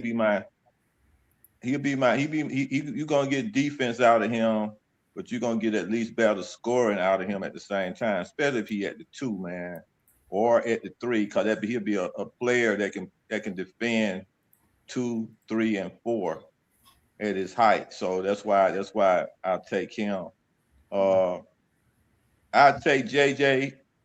JJ be more like, I know CJ can handle the ball some, because that's only my concern with the 5 that I got. But I think JJ can be that point forward like Green over there with Curry down. And I think in Kaminga and Landale. I like Landale. He's a little bit more stronger, but he play a more aggressive to me than Double O, and he shoot the ball better than Double O. So I did a lot of scoring and a combination of scoring and defense at the same time. And I like to play big. I like big people on the floor. So. Yeah, I'm almost there with you, Kool-Aid. My picks would be, I would start off with Dyson because I need the ball handling, I need the defense, I like his first step. I think that he can get past a lot of people, and he's opportunistic with it. I know he don't shoot well, and that might cause a problem with spacing, but this lineup I have more spacing. I'll also have in the second spot Zach. Again, I like the size and I like the defense, and I believe that his offense will come around. I like the things that he do on offense. He just needs to get stronger. For third, I like we got the JJ and the JK, and then the third person is going to be Jock, because I think that if I'm not mistaken, he's shooting the 3 ball better than Double O right now, and I think that with that lineup, you need somebody who's going to be able to hit shots, and I think that's probably going to be for the most part, will be leaning on the center. Now, Double O might be able to put up more volume in terms of his 3-point shooting, and he's not bad. But I also like the fact that Jock is bigger, because when we play big centers like Embiid and all that, I don't want to have my center just getting dominated. So that'd be those would be my 5. Hey, I appreciate y'all boys for having me. All right, KT. For sure. Y'all have a good night. You do the same. Appreciate Hey, y'all smash that like button, man, in the chat, man. Smash that like button. Hey, but my question is, and I heard what Foot said, how long you think Kaminga will be with us? How long he'll be what? How long do you think Kaminga will be a Hawk? Oh, I think he'll be with us. For how long? Got some feedback. Who's that? Got some feedback. All right. What you said, Mary? I think that Kaminga be with us until we get rid of him. He doesn't have a player option next. We have a club option, so that means that that's what I said. Team out. We got a team option. we got a team option. So that means that we get to decide if we're going to keep him or not. And I think that we'll probably, depending on the next 21 games, I can't see us just getting rid of him based on the fact that he's on a decent contract. We might extend him, and he's fit. You got feedback again, man. Something wrong with your mic, man. Devin, thanks, man. I think from not you, Mary. So if we're going to extend him, we're going to keep him, right? So like I said, we have a team option. We like I said, I think you're right about the next the 21 games we got. Yeah. Whatever games we got, that's gonna. I think honestly said it himself, like when we got him, like see what happens, see if it works. He specifically said it. So me personally, him and JJ on the floor. So Kaminga is making $20 million, right? So of course he gonna want to extend when he gets his money, he's gonna want more money. So I'm looking at between him and JJ, you almost kind of swap them out, in my opinion, right? I'm not getting rid of JJ from my people in the chat been saying that shit. No, I'm not getting rid of JJ. So I just think it's not gonna work like that. That's me. I mean, who knows what can happen? Who knows what happened? Let's see what we're gonna have to see. We're gonna see the next 21 games. He's a hell of an athlete. He's not a bad player. So I'm not saying that because he's a bad player. I'm just being realistic what the NBA is, right? Then how many balls got to go around? I think him and JJ, somebody said, oh, starting right in there. No, you need a guard starting at that position, a true guard. Whether he played all-ball guard or whatever, not necessarily point guard, but a guard. He's not, to me, Kaminga is not a guard. That's just my opinion. So that's why I think, again, we got to see how it works. I just don't think he's gonna be here. A lot of people, when they're looking at it from a basketball saying his type.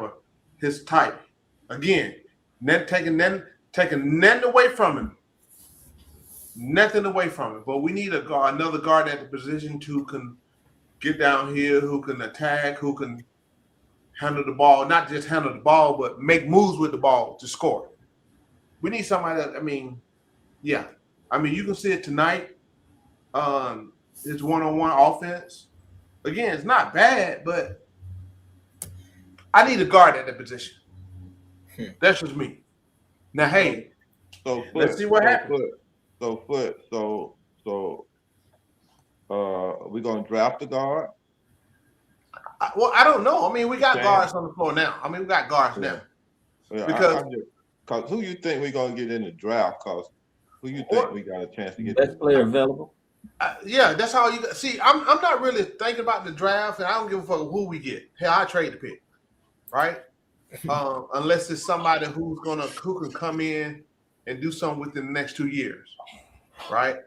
We got these guys. I don't know what we're gonna pick. So 1 through 10, you don't think 1 through 10 in this draft is going to be a player that's going to stick? So here's how I look at the draft. I say it all the time. They doing all that in college. That doesn't necessarily mean that they're gonna do that in the pros. Not saying that they won't, but I'm just saying there's two different leagues, two different things, right? This team is already young, right? And we got. Are you gonna get rid of Zach? Who you getting rid of? Because you gotta, if you gonna have now if CJ gone, if not, who you gonna put in that place unless he's a game changer? So I don't know. Peterson looked like he might be. I looked at the other two. AJ, I looked at a little bit. I don't know, man. It's hard to say. But like Marion said, take the best player available, and you got to see how they're gonna fit. We gotta. Let's see. I'm not banking on the draft. because I don't expect the guy to come in and pay immediate dividends like right away. But we'll see. Kool-Aid, one of the things is that, this is one of the best drafts that they've had since the LeBron draft. And I'll just use that as a reference. In terms of the archetype of the players, in terms of their evaluation of the players based on their experience and what they can do. And if you watch these players, they're really good. I think that there's some generational talent in this draft. If we are fortunate enough to get in the top 5 picks, I think that we can't not take the best player available. I understand we have a need at point guard, but when I look at it, I listen to people say that we instead of taking the top guy, we should go after the top point guard. That's like saying I'm gonna turn down LeBron James or Carmelo Anthony and I'm gonna get TJ Ford. It makes absolutely no sense. You got to take the best player available, because at this point we have generational talent type players coming out, and if we miss on this, we'll be kicking ourselves over and over again. So I think that we need to be real careful about this draft. If we keep the pick, the only way we don't keep the pick is if some trade for like Ant-Man shows up, because this pick is a real big thing. So Mary, let me ask you something. I don't something. think there's a chance for Ant-Man. So just y'all be. Let me ask Mary something real quick. If he pushes this way, it's possible. Yeah, everything is possible, but it's a long shot though. It's a long shot. Yeah, I agree. Hey, Mary, I hear the same thing. Do you think we need a point guard? I think that if we needed a point guard with the money that we got, we can find a suitable point guard. No, I'm talking about a starting point guard. I guess that's what people are saying. You need a point guard, not to come off the bench. I think that you need somebody who can be the floor general. I don't necessarily think. I don't necessarily think that JJ by himself is going to be under pressure. I don't know if he's going to be enough. Dyson can be the point guard. I like how Dyson plays with the ball in his hand. Okay. And really, I think that he's more of a point guard than he is that whatever we're trying to make him into. I said that he's probably more a point guard than a 2. Definitely. Because he can't shoot. He did. Definitely. I mean, if you're gonna, he'll be better as a point guard if he, because he can't shoot. Somebody just he could be a floor general and be like your boy who used to play with Allen Iverson over there. He couldn't shoot. He can shoot every now and then, but check this out. So Jaylen said, yes, we need a point guard who can move the ball. How many assists did Dyson have tonight? Like 7, right? No, I think it's more than that. Oh, 11. It had 11. Yeah. So what I mean, this is what I don't get. This I don't think we need a point guard. We got enough ball handlers on the floor who can distribute. We lead the league in assists, so that means the ball is moving, right? So, like you said, just best player available. We got guys who can fill the point guard role, y'all. I mean, I think people look at, we need this. No, we had Trey. We're not getting another Trey, right? We're not. I mean, that's just it. Not right now, right?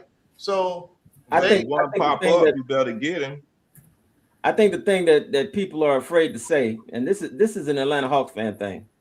The top 4 players are basically all power forwards. Well, except for 3 power forwards. Peterson, right? Yeah, man, your feedback, man. What kind of mic? What's going on with you tonight? There we, yeah, I still hear it. It's loud. It's bad. Yeah, the top 4 players is a shooting guard and basically 3 power forwards to be. And I think that because we already have quote unquote JJ penciled in and we just brought in JK, I think that a lot of people are afraid of us getting somebody like a Boozer or like a Caleb Wilson and they might be what's available. They might be the best player available. And both of them could be generational talents.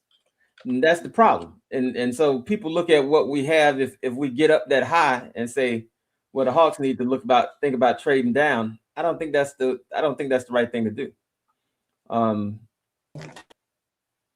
I heard you say that JJ gonna stay here, and really, JJ out of everybody, he has probably the most flaws, especially on defense. What do you mean flaws? Defense. JJ defense is just as bad as what we saw from Trey. No, hell it wasn't. Ain't nowhere near it. Nowhere near it. It's close. He's big. It's not. He's bigger. The dude's 6'9". He's big Trey. No, he's not. No, not even close. I ain't gonna do him like that. I watched this season. I watched JJ just let guys run right past him. They just run right past him, and he olays them, man. You got to be honest. Doing that, man. You pushing it now. you got to be on. You got to be honest with yourself. I'm being honest. He be olaying folks, man. But this is the thing. This is the thing, man.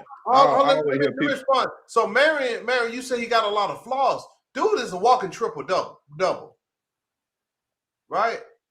So he rebounded the hell out the ball, scoring the ball well, assisting the ball well. I mean, that ain't a lot of flaws to me. But this is what I have to say, man. You know, I would rather have, now from my point of view, I'd rather have a scorer on my team and then push the mindset of getting them to put in effort to play defense. It's harder the other way around when a person can't score. If you can get a scorer to put, because on defense it takes effort. I agree with that. But if you get a defensive player that can't score, that's hard to get him to do that. Because that's skill, that's gifted, and all of that. But to put in effort and energy, you can psych somebody up to run into a wall if you have the concept or the mindset to get them to do it.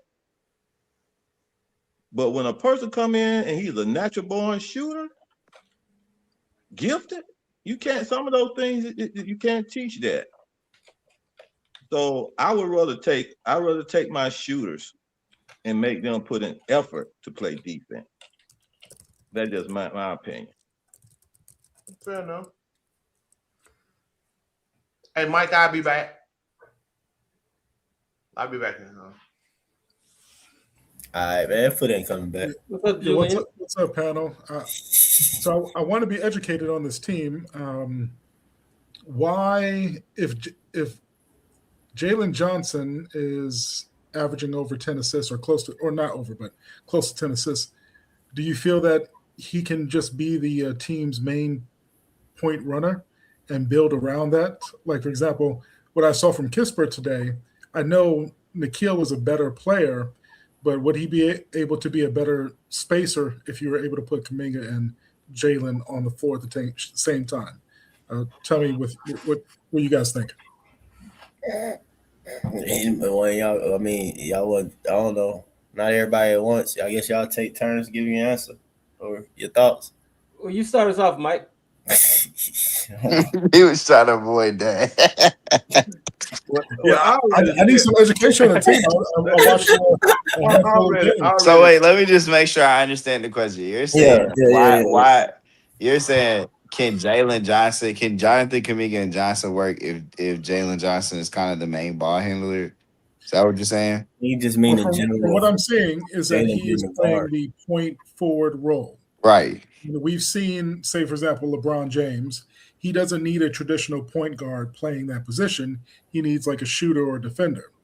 So do you really feel that you need a better, orchestrator of the offense if you already have Jaylen Johnson that's orchestrating the offense? And two, I forgot the guy's name that just left off. He feels that Kaminga and Jaylen can't work together. But if you add a true spacer such as Kispert, so if you had a lineup of Daniels, Kispert, Kaminga, Jaylen, and whoever you want to run out as center, it seems that Onyeka has flaws. But why do we feel from Hawks' perspective that you need to upgrade the point guard position if you have Jaylen already running the show? Well, so I think I got a good one for why I feel that way. Yeah, go ahead. I got I got my opinion. So to me, so I guess that's what the Hawks in the rest of the season is about because they're trying to see what pieces maximize that ability for Jaylen.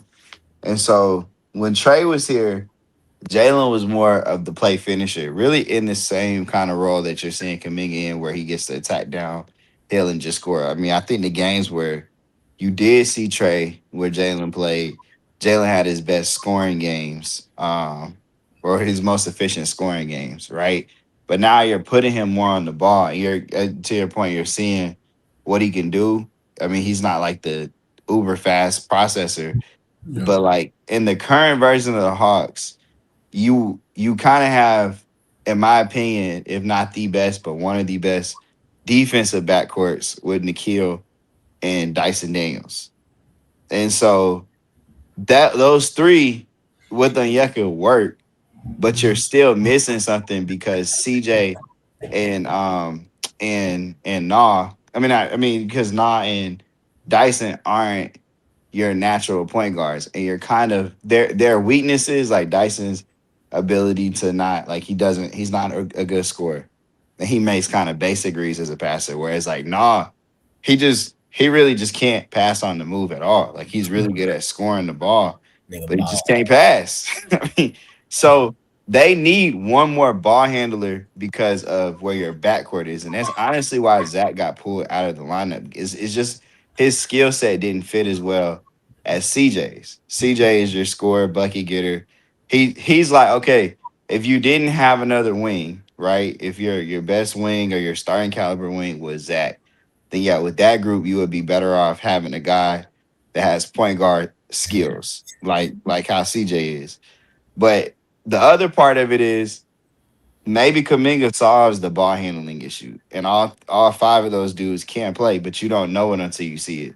So if it doesn't work, then you know in the draft you have to go look for more of that point guard, combo guard that can play. To me, it'd be like a defensive player that's a combo guard that can play with or without the ball, but has that CJ McCollum kind of skill set. So that's why you'll hear fans bring up Rasheed Fleming or Kingston Fleming, or you'll hear them bring up Michael Brown or even Acuff because they would fit that mold.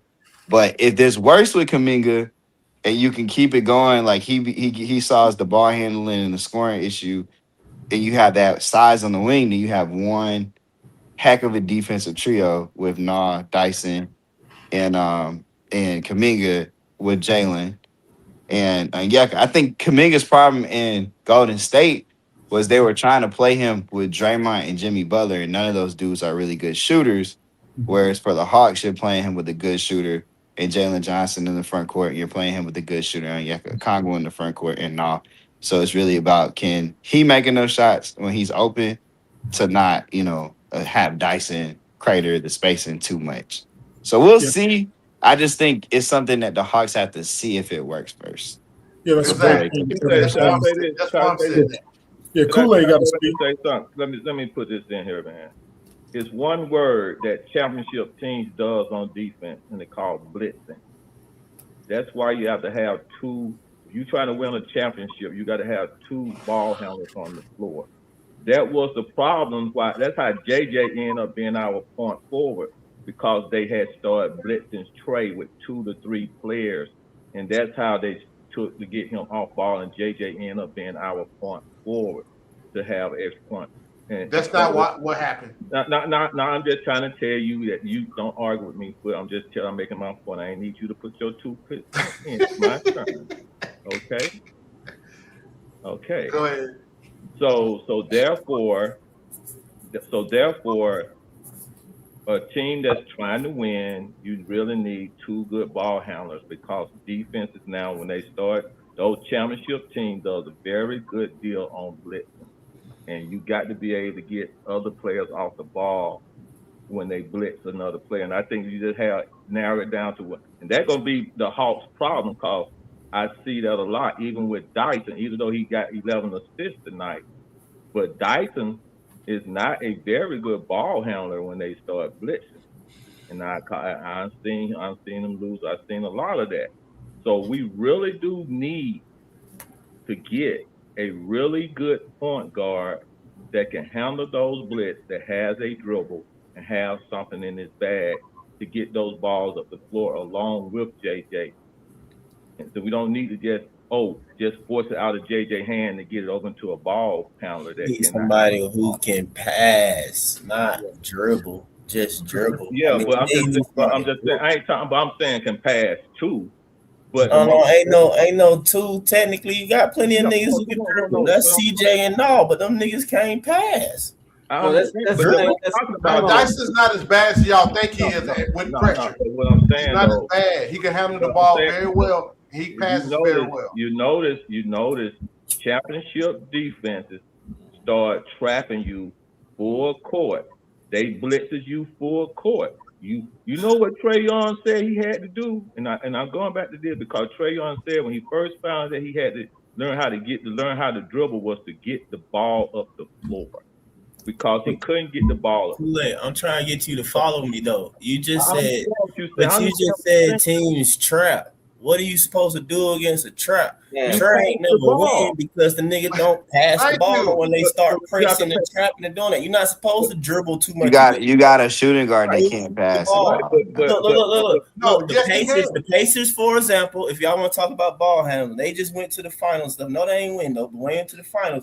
You're talking about Halliburton, and then you're talking about Nembhard, and then you're talking about McConnell. They're not just people who can dribble the ball and bring down the court, but they also can run an offense effectively.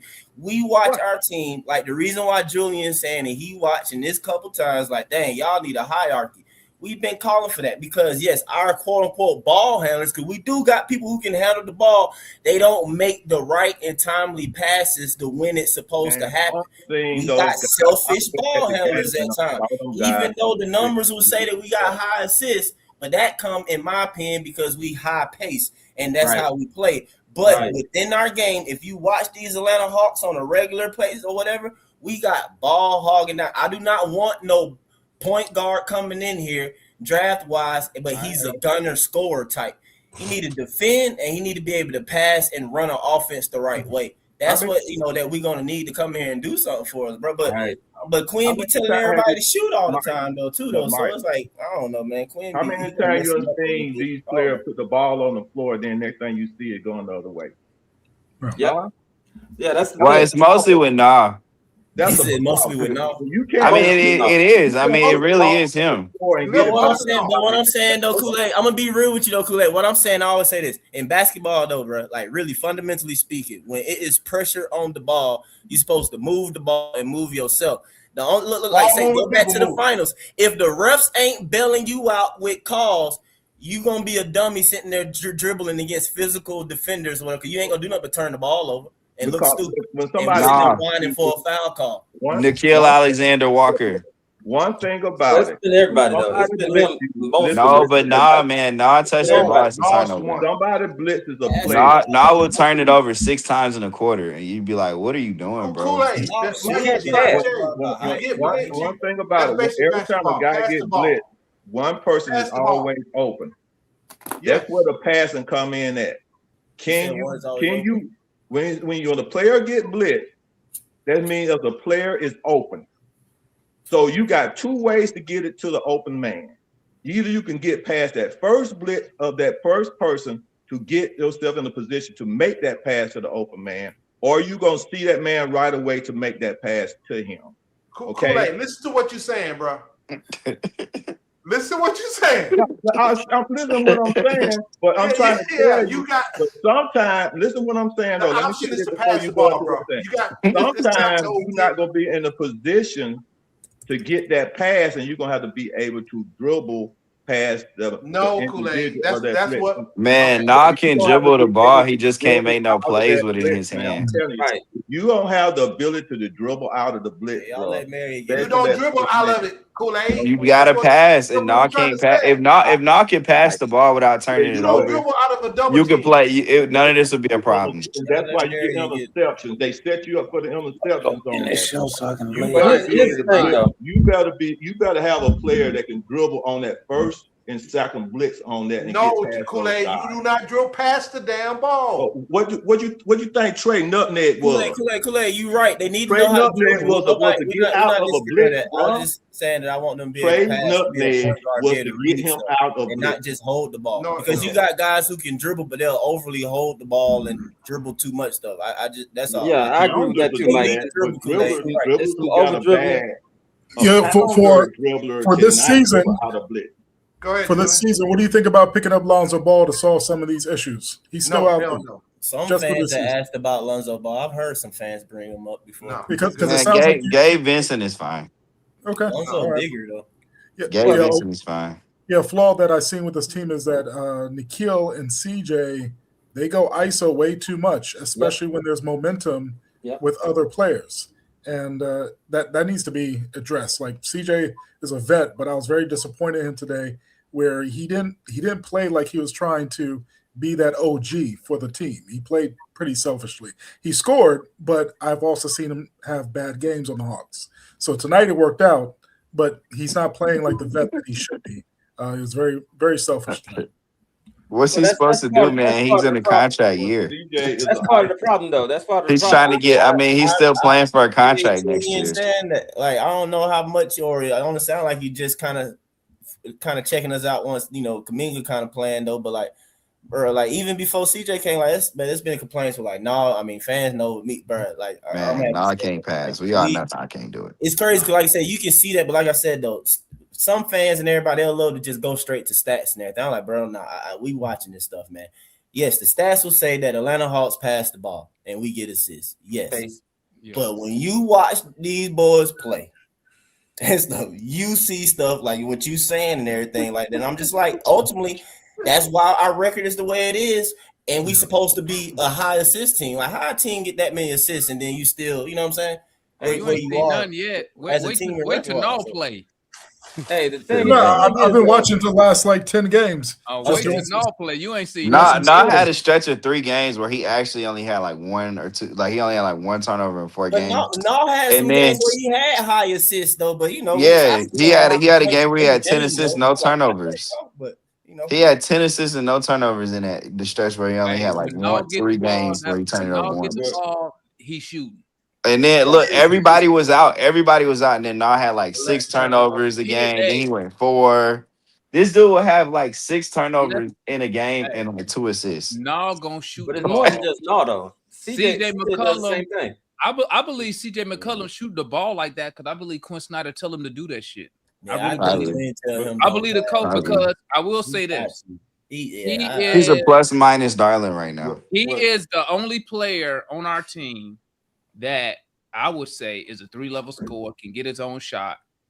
And that's why I call him the professional scorer. And he's efficient. We don't have that on the team. So I think Quinn Snyder says, CJ, go out there, just do your thing. Plus he a vet. Quinn Snyder love vets. And that's what I believe. So that's why you keep hearing me say, I hope Quinn. And I'll tell you like this. You said the Hawks should establish a hierarchy. We do have one when it comes to Quinn Snyder. I'm gonna tell you what it is. A veteran, if you're a veteran, you up there on Quinn list, okay? Or you making a lot of money, okay? You're Jaylen Johnson. They gonna get opportunities to where you're just hey, like, fellas, wow. I'm gonna have to dip, man. I'll catch y'all later, man. All right, I'll catch you my Man, we said you weren't coming back for it. I don't even know why you came back. You ain't say nothing. No, I had to go get something to drink. You just came back. You came back and just stood there and then said, "All right, fellas, I'm gonna see y'all, man." You shouldn't have came back. I let y'all talk, man. I like let y'all talk. All right, man. Hey, so he had to prove me wrong, Jay. He came back. I gotta go sleep, man. I gotta get up in the morning, man. We'll get y'all later. Yeah, I gotta get ready to get up too, man. I gotta get up in the morning. We better win. Better win. Say what? We better win. Oh, what? What happened if we don't win? Huh? What gonna happen? We're going down there. What gonna happen? Go down there, Kool-Aid. Kool-Aid going down there. Kool-Aid. He gonna bust people out like Kool-Aid, man. I'm gonna blame Foot.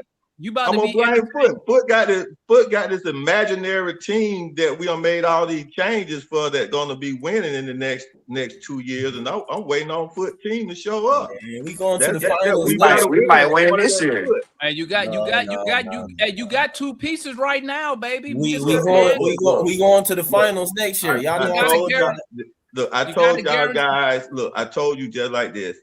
We cannot miss on the draft. This draft is very important to add to the pieces for us to win, bro. Yeah, it we just need you to tell them the right person, right? Because only way for you to win a championship, either you buy it or you do it through the draft. I'm telling y'all guys, if you don't do it right, you gonna be down there. So Kool-Aid, you gonna be down there doing a draft? You gonna be talking to the front office? I mean, no, they don't let me in the front office no more, man. I told you, man. They don't let me in the front office no more. They say we ain't listening to this nigga no more, bro. Nah. I told them to get Trae Young, and Trae Young got us to a Eastern Conference final and y'all can say whatever y'all want to say. He was a foot away and an ankle away from getting us to a championship. So don't give me that bull crap. I did a good job. I did a really good job. Of my mind. Well, to go back to the original question, I think that one of the things is that I think Jay hit the nail on the head a little bit when he said that in terms of Jaylen, he doesn't always process fast. He's a slow processor in terms of having the ball, and hopefully that increases with more experience.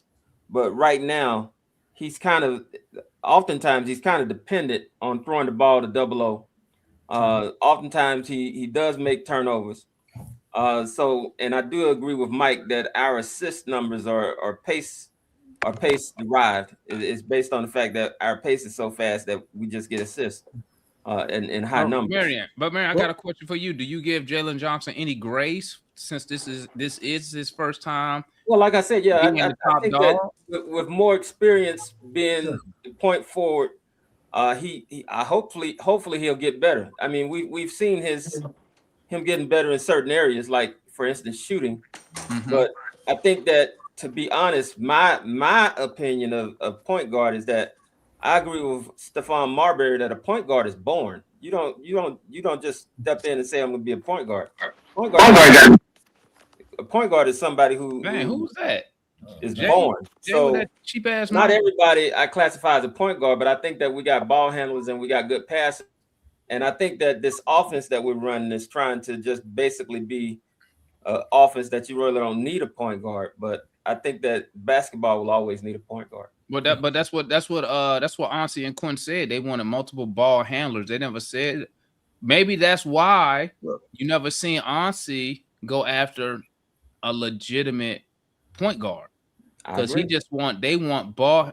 What Ansi said, I don't know if Quinn agreed with him, but they won't. But yeah, they want multiple ball handlers on the floor at all times. You know what I'm saying? So I mean, maybe you don't see the Hawks go get one of those point guards in the draft.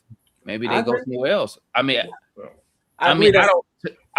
think your forward position is pretty much spoken for, to be honest with you. You got Kaminga, you got Richard said, you got Jaylen Johnson, what's the Kispert. So I mean, he'd be 2 ATLs in the draft. We'd be straight. I agree with what you said, Lamar, in terms of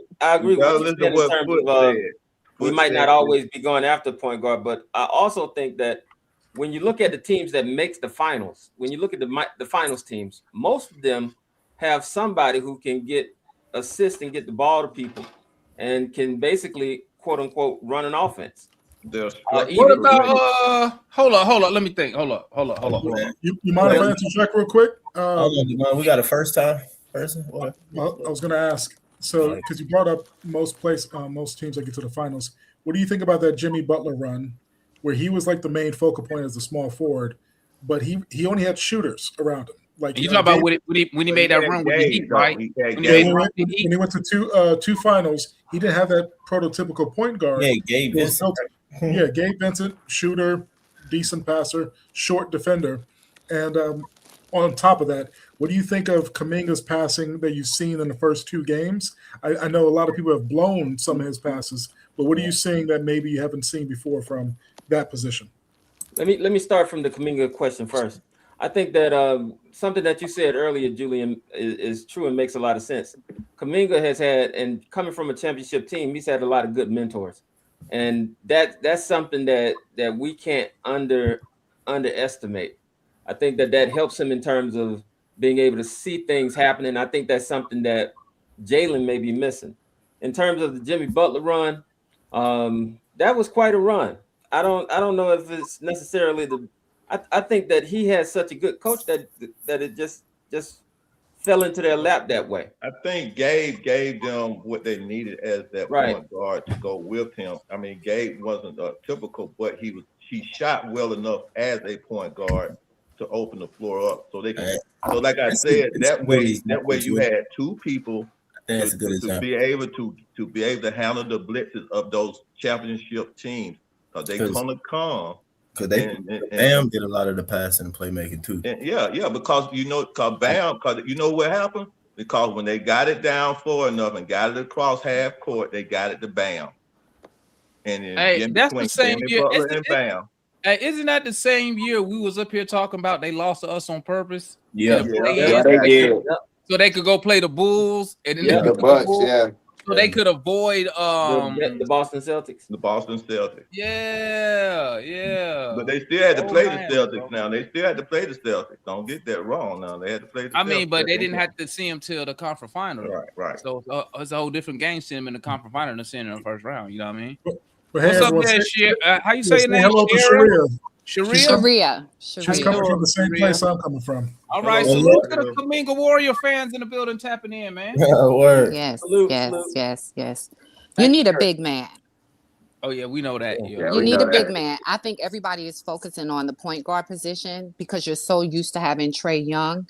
Y'all got to let that go. It's over. Those days are over now. I think moving forward, you have enough ball handlers. You have enough. This league is the point guard position is kind of phasing out. I'm not sure if you are aware of that or not, but it kind of is. But I think that you're so used to having Trae Young. It's like y'all are looking to replace that. And I'm not saying everybody on the panel. I'm just saying collectively, the Hawks fans are looking for a piece kind of to replace Trae Young. But I think you need a big man, like a real big man. I'm not talking about a big man that's like kind of slim in the shoulders and all of that. I'm talking about a big body dog. Like y'all need a big man. In my opinion, I feel like the Hawks have a chance to like really push, especially with JJ and JK. You have the pieces. You do. You just need a big man. You have people that can handle the ball. I think you need structure. You need structure. Definitely need structure because I do like that Quinn like allows y'all to like them to shoot. I love the freedom, but too much freedom, you can get a little crazy. You know what I'm saying? Just think about like when you're a kid. If you have too much freedom as a kid, you get out of control. When you have structure, and like you have like an older sibling, like you need a vet that uses his voice, a vet that pours into the YNs. You know, you need leadership. That's what the Hawks needs. Y'all got to get past that point guard position. The point guard position is getting phased out. You need a big man because when you face the West, the brother 00, I don't know the names yet. Like I said, I just got here. I'm new to the Hawks. A Congo. Yeah. You got a Congo? Lovely fella. But y'all need some body. Because when you face the West, you gotta face the Joker. You gotta face them all. You know what I'm saying? You just need a dog. Hold on. Talking about we undersized in the East too when it comes to one of the issues. We know we need a big man for sure. One of the issues is our GM. We all talk. Yeah, our GM be dumpster diving for big. Let me tell you the last 3 big men he went and got us since the season started. Okay, KP was ass. Okay. Well, he signs Dante. Yeah, he was Hold on, let me finish. He signs Dante, who was a career G leaguer. He tears his ACL. Then he goes and gets Koloko, who had to sign a health waiver to even play. Okay, because he was on the NBA. He was on the NBA health list.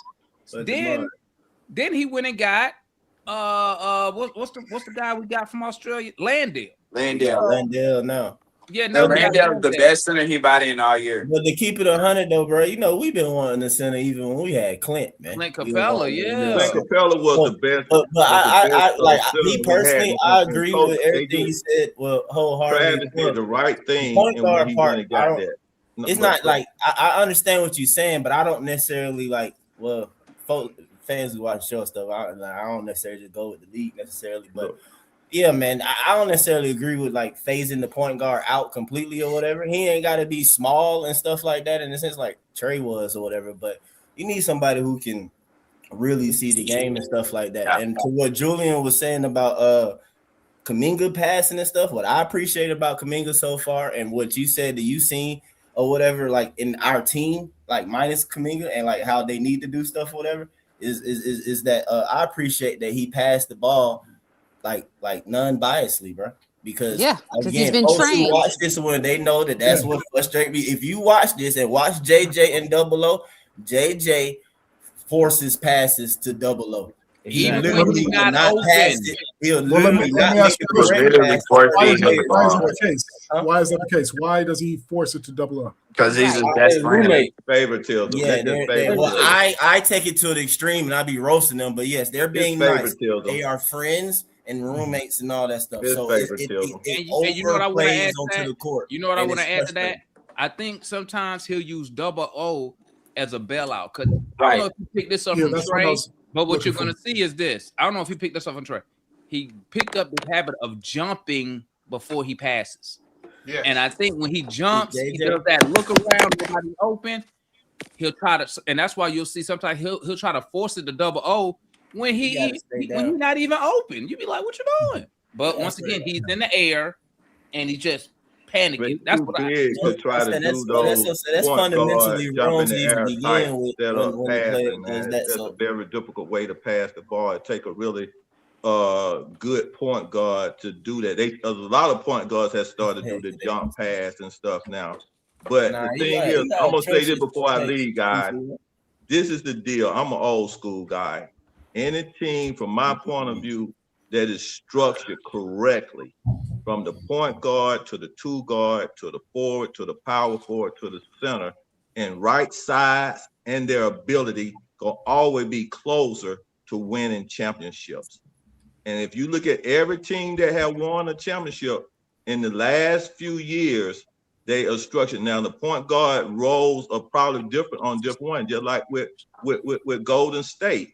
Yeah, Curry is their point guard, but his role is different than any other point guard when they were winning the championships, because he had an additional person as a point forward to help with the blitzing on him, and then it helped him to play off ball because he was such a good shooter.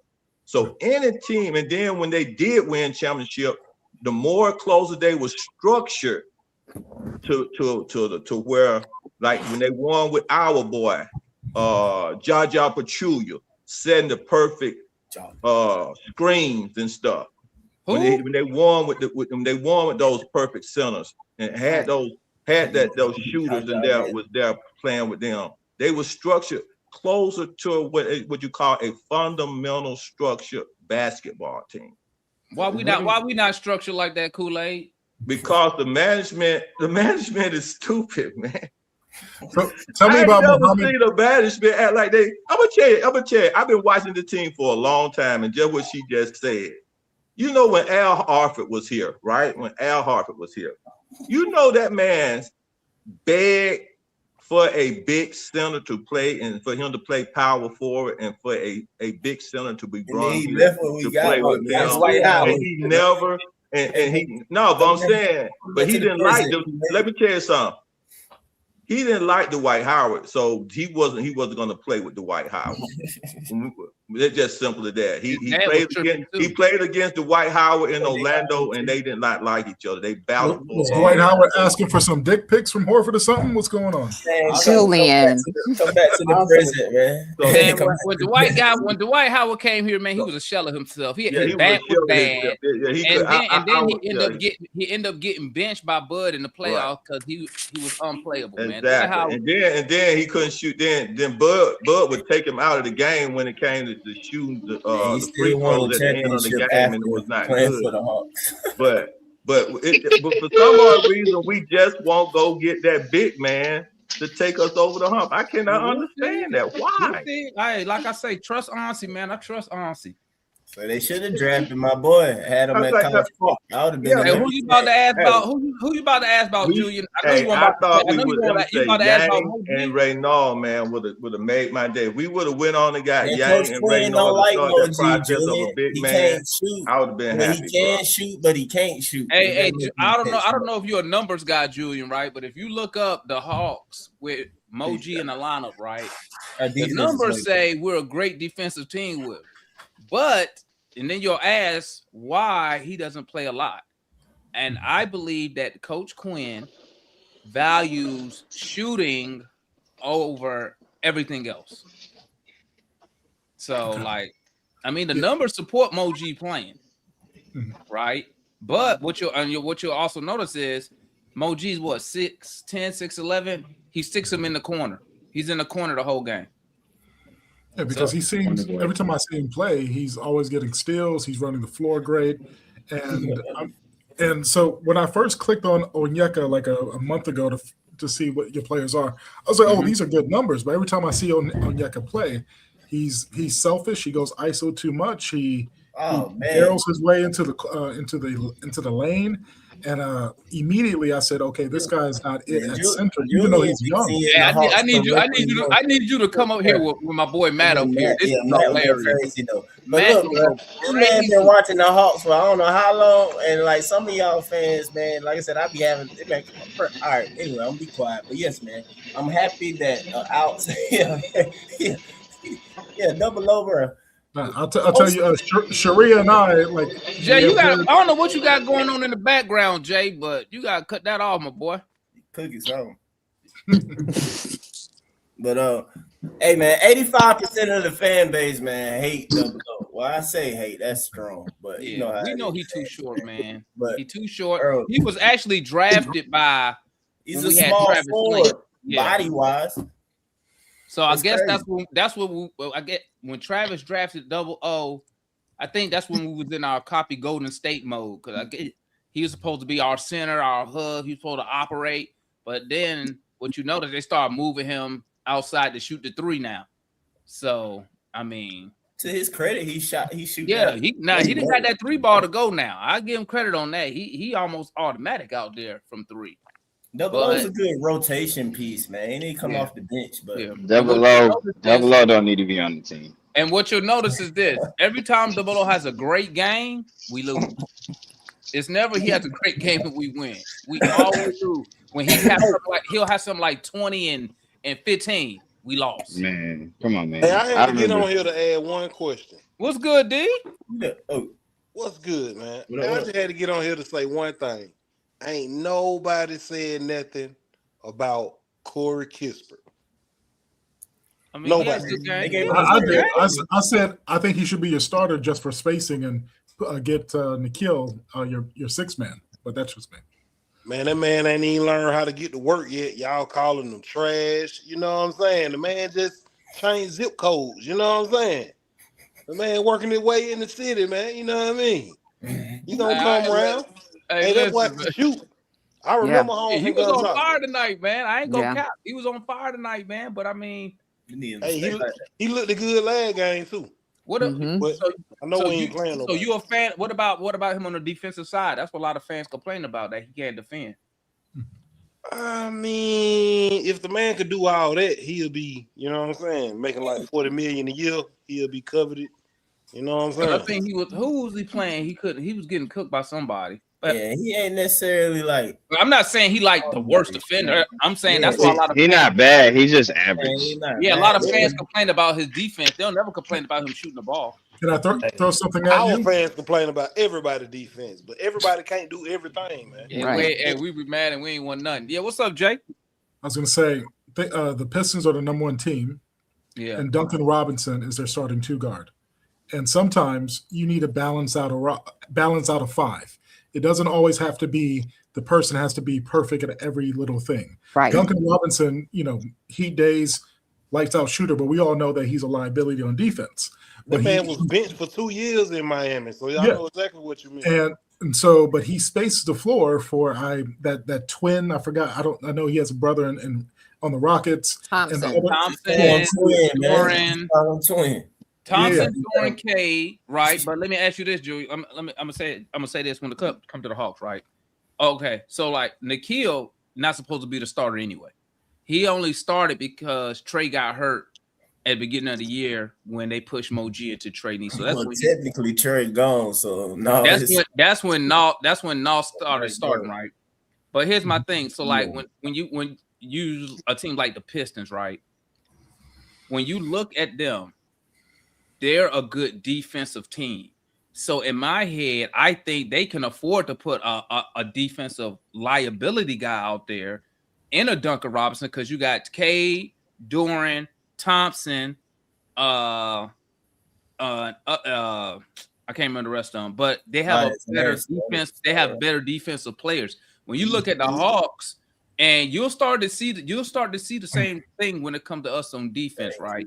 What you'll see is we do a lot of helping for no reason, which you'll see leaves the perimeter open. You'll see us scrambling, trying to recover. On nobody's. When the ball start moving, we start scrambling. So I think a team like the Pistons, they can afford to have one defense. We'll just call them a defensive liability compared to us. When you'll sit here and watch, I'm telling you, watch, man. Sometimes Jaylen Johnson not defended. Sometimes, so you see where I'm going with that right there. So I have you noticed, Dedmon, that Jonathan Kaminga, they haven't been helping him on defense, and he's been like he moves so quickly laterally. He keeps his torso straight. He don't even have to put his arms out, and he already has cut the person off. And I think that if you lean into Kaminga being your I guess point of attack defender, that could help your issues if Quinn Snyder starts to preach that among the team, because you have Dyson Daniels, who almost was the defensive player of the year last year. If Kaminga is what I think he is, and I think Jaylen has the athleticism and skill to be a defender, then you just got to solve that center position. I haven't seen Onyeka long enough to judge him defensively. I just know that he's a black hole on offense, and he doesn't get other people involved. He's not a rim protector. Okay. Yeah. If you watch, who did we just play? Not the Wizards. Miami. We gave up almost 80 points in the paint. That's why you'll hear, and no Hawks fan gonna disagree with you. We know we need a big man. Onyeka, listen, I think he's a good player, right? Is he a starting big man for a team that's trying to like compete for a championship? No, right?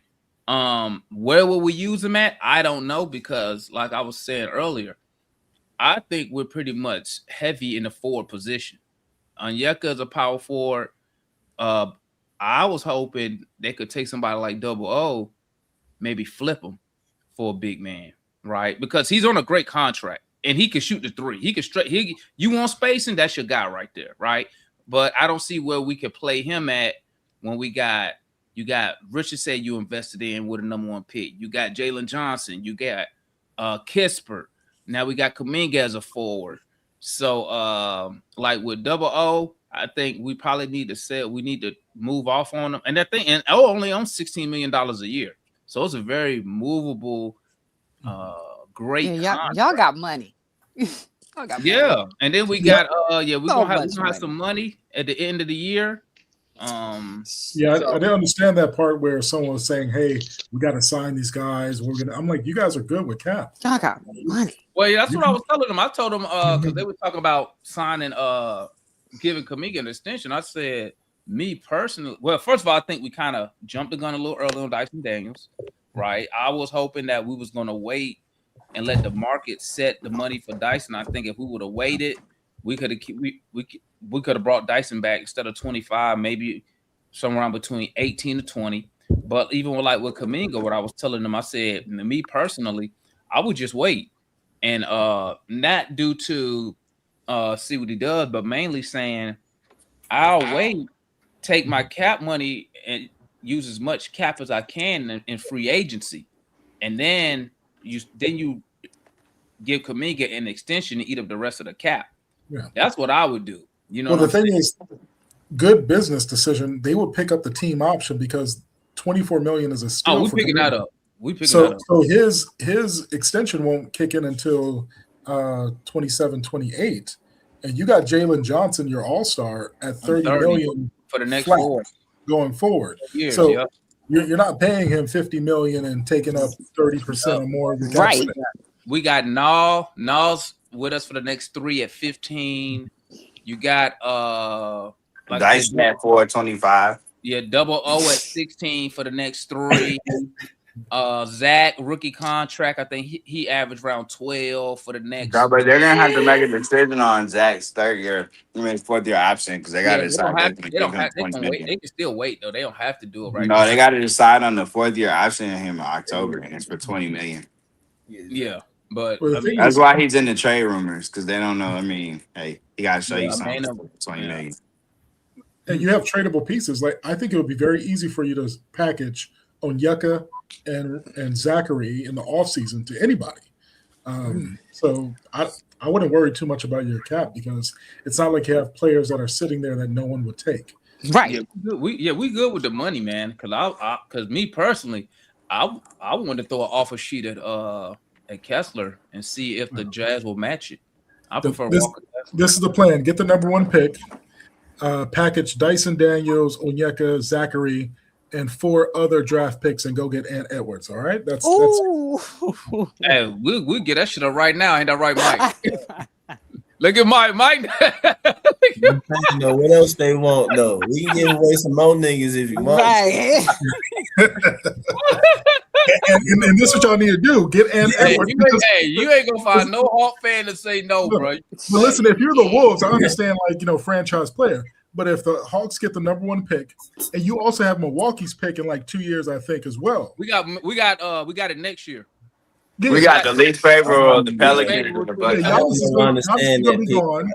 So if you got the number 1 pick or even top 2, whatever it is, and you trade 5 first-rounders, and the I don't think people understand how much it would be great for the world for Anthony Edwards to play for the Atlanta Hawks. And this is what y'all need to do. The city of Atlanta. Hey, you should have been here. Having when a they bona fide, legit star, and then you talking about from here too.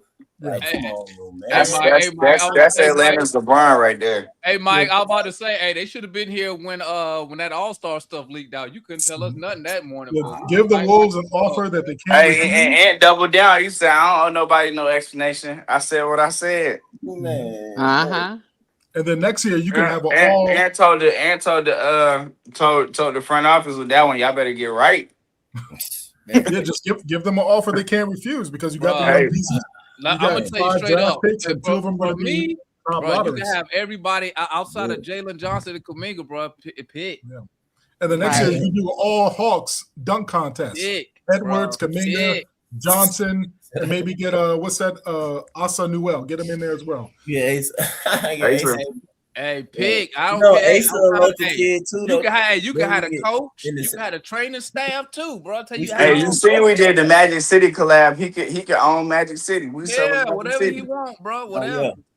Sure, isn't that crazy that in Atlanta they're doing a pretty much Magic City strip club promotion on Monday? I grew up. Listen, listen. Here's the thing. I live in Jersey now, and I've been in the New York, New Jersey area for like 15 years. But I grew up in Florence, South Carolina. I used to go to Atlanta every weekend. I'm from the Velvet Room days. I got cousins in like Atlanta. 100 years ago. Some games next season. So I'm kind of like I'm an Ant-Man fan. Always have been. I want him in Atlanta, but I'm scared for him to be in Atlanta. If you get what I'm saying, you know. You ain't got to tell him twice. That's the only thing. You ain't got to tell him. He know how to move at the crib. Trust me. He'll be good. Yeah, I think Ant the only one who could probably tell Tony Russell what to do, man. Hey, look. I think he could, bro. Be like, listen, Tony, you got to do this if you want me to come back to the A, man. You got to do this. Yeah, because here's the thing: Minnesota got to do something. They got to trade us Ant-Man. Right. I know he's 24, but he's been there 6 years. You know, you had a good run. Man, look, if they believe in the Benson, I give them that. They can Zach. have, they can have him, bro. Give me Ant, bro. They can have it, whatever. Yeah. But they already know the league's not gonna let that happen. They already know. I don't know. I just said that to somebody too. Who do I talk to? I said, man, The league's knowing not that, doing that. they're gonna veto the trade like they did Chris Paul trade to Exactly. the Well, that's think because the Adam NBA Silver's owned letting the that team at the happen? time. So they, Yep. that's They were that's trying why to sell the Pelicans at the time. He let the Luka Doncic trade go through. Yeah, but Goes the other way. but how's that going? Hey man, they not man. They selling a lot of tickets in LA right now. I'm gonna tell you, like, bro. But hey, you where couldn't they tell me really no. We go? get Ant-Man, Kaminga, and boy, you can't tell me no. I'm talking cash, trash, bro. They would never let that happen. They But think wouldn't about let it from that the happen. Wolves' perspective. Hey, Like, boy, you don't talk trash Peterson, for less. like from the Wolves' perspective, because you don't attract free agents. You have to re-up new guys every now and then. So Right. if you get Peterson plus Milwaukee's lottery pick next season and 3 or 4 other Hawks picks as well, and you get I ain't gonna know none of my picks. For Ant-Man, they can have all that shit. You tripping?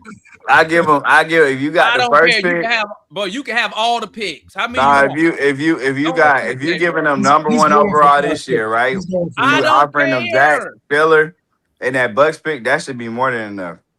He's going for 5 Hey, picks listen. plus Hey, some young players. don't listen to Jay. I don't know. He's smoking tonight. Listen. Hey man, everybody You got a can line have in the who sand. Hey, pick. Hey, Kaminga, Jaylen, anybody. You can have your choice of 3 players. How many picks you want? You can have it. Bro, listen. I'm tired of playing the games, man. Okay.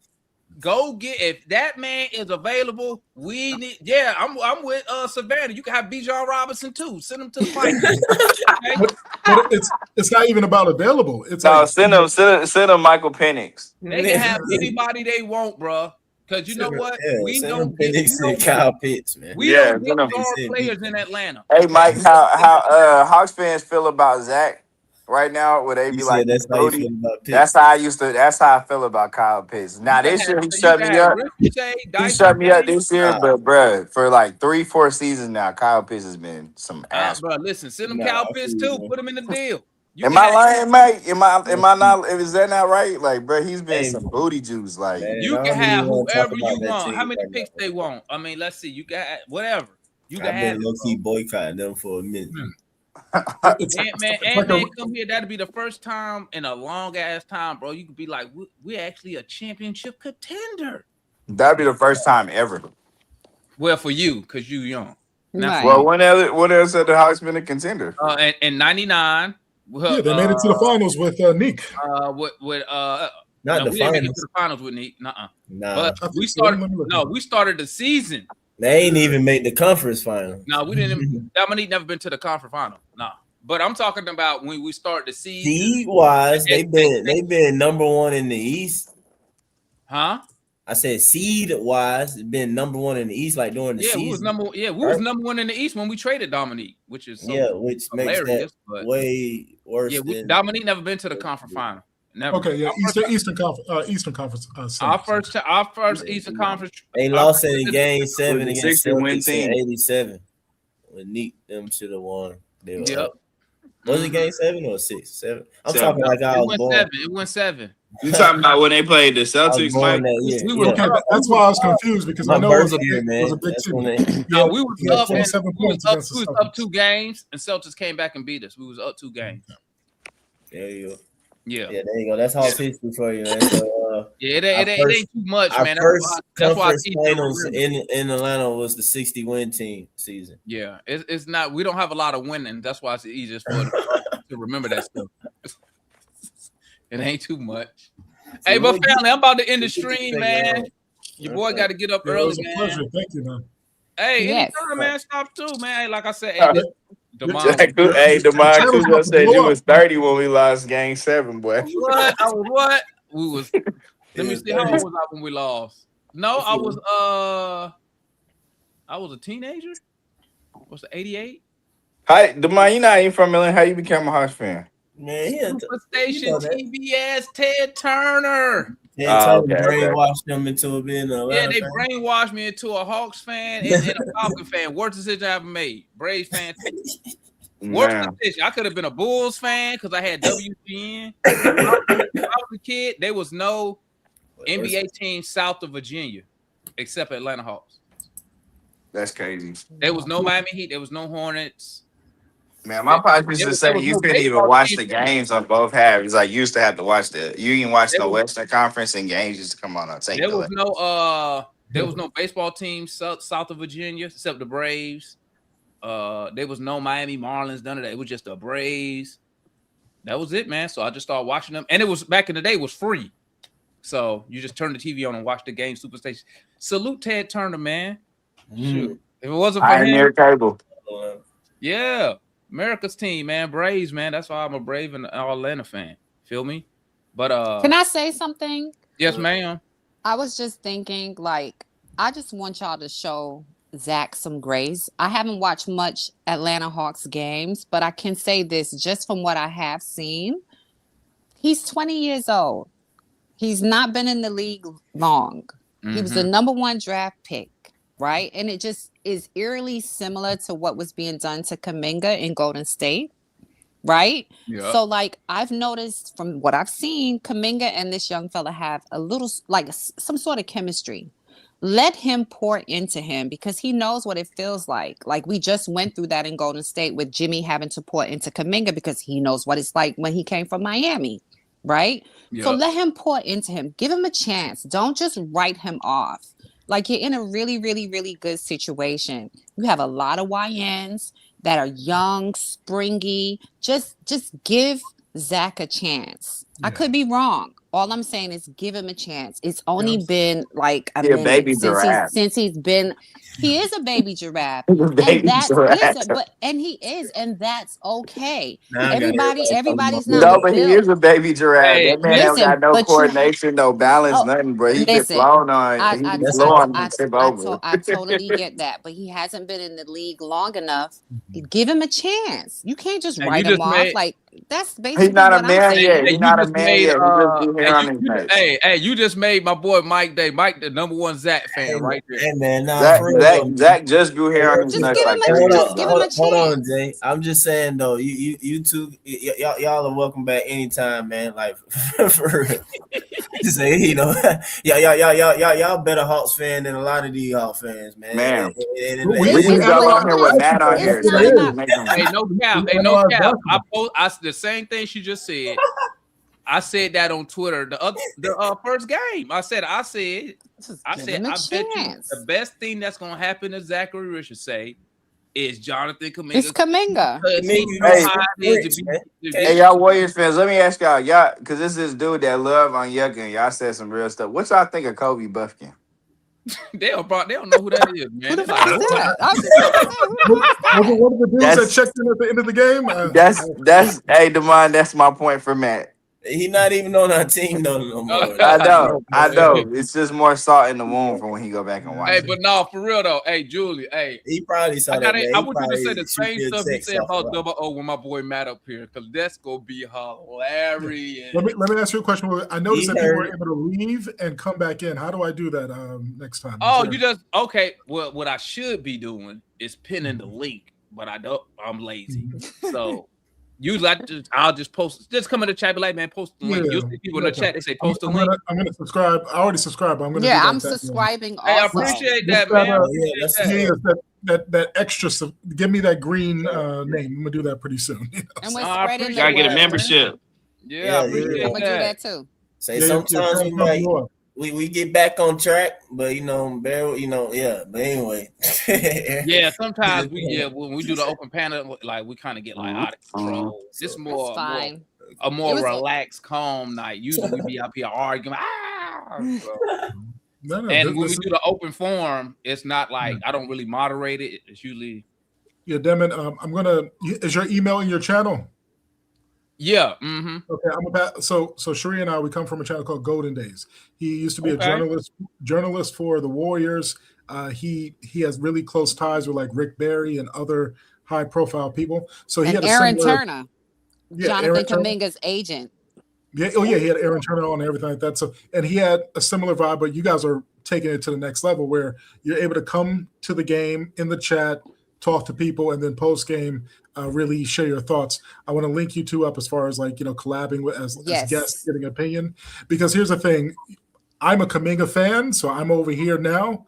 But there is always going to be a relationship because going forward, this is going to be an egg on the face of the Golden State Warriors organization. And I don't know if Kaminga is as good as SGA or as good as Harden, but in the context of letting Kaminga go, it's going to be a worse impact on the Warriors because at least the Clippers and the Thunder had a plan when they let those people go. The Warriors don't have a plan right now. So it's good that the fan base is embracing Kaminga and you guys are seeing the things that more than half the Warrior fan base was seeing for 5 years, but you guys are seeing it right away and you're embracing and loving him. And to the Zachary point, I know it hurts to see Stephon Castle drop 44 and say, oh, we could have had Castle. Zachary might not be that number one pick type of guy, but I do see rotational talent with him. Right. And especially like with Kaminga, because you can see Zachary is looking for Kaminga out there. And that's my problem with Nikhil and CJ. Not that I want you to look for Kaminga, but they're just isolating on one side. I like Daniels and Zachary thus far because they're looking for who's open right now. Right. I haven't seen. I'm so curious, man, with you because me well, hey, man, well, Demond, I can control the channel, man. You want to go, you can go, But I'm saying though, me personally, man, if you really watch us, man, and the Hawks fans, man, they hate Zach, man. He I just said it tonight though. He like baby draft, man. He be like, dang, bro, when he makes. Oh yeah, hey, I'm gonna holler at y'all. He's gonna be. But really though, man, it's like. He played the best. Well, he played correct basketball, and that's what I feel like you seeing or whatever. No matter what, and a lot of times he gets punished, and I feel like a lot of his step back or whatever is attributed to basically his team not playing correct basketball. Like Julian, you alluding to like guys not passing the ball. It's times when I have to point it out to fans where they're like, yeah, they'll diss him, but I'm also to him like, but. It's hard for him to find a rhythm and be in the flow of the game. Like he literally goes times up and down the court. In the past, he'll go many times up and down the court. He don't even touch the ball. He just over and then he'll move and he don't even touch the ball. That happened all second quarter to Kaminga. He was just standing there. I'm just like, what are y'all doing? I'm saying. So it's like, and I appreciate from Kaminga, and I'm like, well, I gotta see if it's not just, but y'all saying, different. But I'm like, me not knowing him, I'm like, okay, I take. It's fresh air to see it from the beginning. It's like, okay, he makes the pass. Like he's making, I kept telling him like the natural pass. I say just the flow of the game. Like what you supposed to do, move it and move. Yes. Like it ain't getting it. And then every time like doing some dribbles and stuff like that. And Zach plays best with the ball moving. Now he's going to mess up because he's young, but if he can be within the flow or whatever, he has a chance of finding himself within the game. But this season overall has been like, a complete like bash of crap. He had some injuries combined with, like I said, that Trey has been hurt and gone. And Trey, I'll give Trey credit to like last season. He got to the point, in my opinion, to really trusting his teammates. Because I mean, dudes he had was cheeks. Like we had a bunch of G League guys, and he was like career and assist or whatever and stuff like that though. And he will find that as he move and this stuff like that. But you'll see the selfishness, and then like I said, JJ with like. He'll have kind of directed with his assist. It's not fully unbiased, natural, whatever. It's a little bit more controlled, directed of like who he want to go to. And it's like Double O is the beneficiary of it a lot of times and stuff like that though. So anyway, I'm just like, fans need to give him grace because dude, he's 6'10". If he can become something or whatever, when you put him in the mix of Dyson, JJ, and Zach. And Kaminga, Dyson, JJ, and Kaminga, and you throw that 6'10", like I said, Zach, him into that mix or whatever. That's when that really goes crazy, in my opinion, or whatever. Like the defense that he also can provide and everything like that, and you really starting to get up and down the court and run and stuff like that. So like I said, I appreciate. I think it's just the expectations of being the number one pick instead of just looking at him at that. Hey, we got a guy for $12 million a year. that is a versatile wing. And 12 million. going forward, Hey, man. if he stays on the team, you don't have to pay him first pick money. Just extend him for $15 million a year or whatever it is, and just look because I'm seeing good defense. I'm seeing awareness, and yeah, he has some jitters out there. I saw jitters like when Kaminga hit that ball, tap back to him. He was like, "Oh my God, what the ball just came back to me," and he missed the layup. But that comes with confidence and also understanding his role. I've seen that some people say he's a good shooter, and I haven't seen a game. But honestly, if I was a coach, I would experiment with a quote unquote small ball big lineup like Daniels, Zachary, Kaminga, JJ, or maybe even JJ at center, and just run these people off the court. I'm just saying that could work because everyone's around 6'8" and above, and you have so much speed and so much length there. And at least for like a death kind of lineup, just for maybe a 5-minute spurt, just to try it out. Because there's teams that honestly want to get. I think the Spurs do that. OKC as well. But that's what Unzi wants. Unzi wants. I'm sorry. I believe that's what Unzi wants to get to. So eventually, or at some point or whatnot. Quinn has I don't know how he said, but he has this bad habit of reverting to like small lineups or whatnot. Like so, Unzi just got to continue what he's been doing and shaping the roster or whatever to kind of Quinn proof it. To make sure is that way because like Hawks fans know it's like you're not lying. Quinn, like I don't know, bro. You seen it today, bro. He ran CJ with Gabe Vincent and Cory Kispert at the same time, bro. That's what I was going to ask you. I was going to ask you that. How is Quinn as a coach, and how is he with rotations, and are his rotations timely? You got the wrong people out here for that. I want the truth. Nah, I mean, I don't really think Hawks. It's a mixed bag on Quinn. On one hand, we can see the system he's implementing, where you have a lot of guys having career years, but on the other hand, like most of his tenure, the wins really haven't been there, and he's kind of married to different lineups and rotations. Okay. And like for most of the year, he's kind of done the same thing that people have hated. The 3-guard lineups and all that. Like the defense stuff would fall off because it's like he was. I always said it. It was like he was choosing to play groups that just didn't make sense, especially on defense. But I think he represents a cultural shift in the NBA, whereas like you have all these modern and young coaches, and how they're getting back into the game is with defense. And then you have the coaches like Quinn who came up and said, "Okay, when we're chasing the league, I want to spam offense." And that's just not what the league is anymore. It's like coaches are gonna just try to stop the other team from scoring, turn you over, make up possessions in transition. But Quinn is still like Quinn came from that Mike Budenholzer NBA tree, and it just kind of feels like as a whole, the only guys left that have jobs from that era is Quinn and Kenny Atkinson. Like everybody else is kind of either assistants or they're just not in the league anymore. Like Darvin Ham, Mike Budenholzer himself, Taylor Jenkins. Just feels like the league has just fired those guys and just said, "Hey, we want to play a different way." So, I mean, on one hand, we want Quinn going, but on the other hand, it's like the schedule is about to get so soft. And the crazy part is the Hawks make it to 44 wins. Heck, if they make it to 45 wins, which is like just 4 games over 500, that would be honestly the best regular season that they've had in 10 years.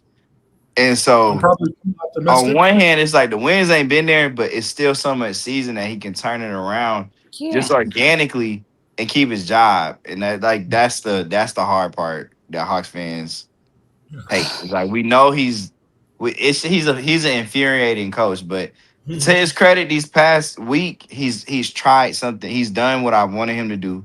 He's tried something different. Like he saw, it goes back to goes back to the starting lineup thing. Zach is a fine player. He's a baby giraffe. Like I think strength is the biggest issue with Zach. He can't stay on balance. He's inconsistent, like most 20-year-olds are. I mean, he's a young dude. But fans label him the problem. And I'm like, it's not really a problem. It's just skill sets. because you got two guards that no coach would really want to break up in the backcourt, and they're limited as playmakers.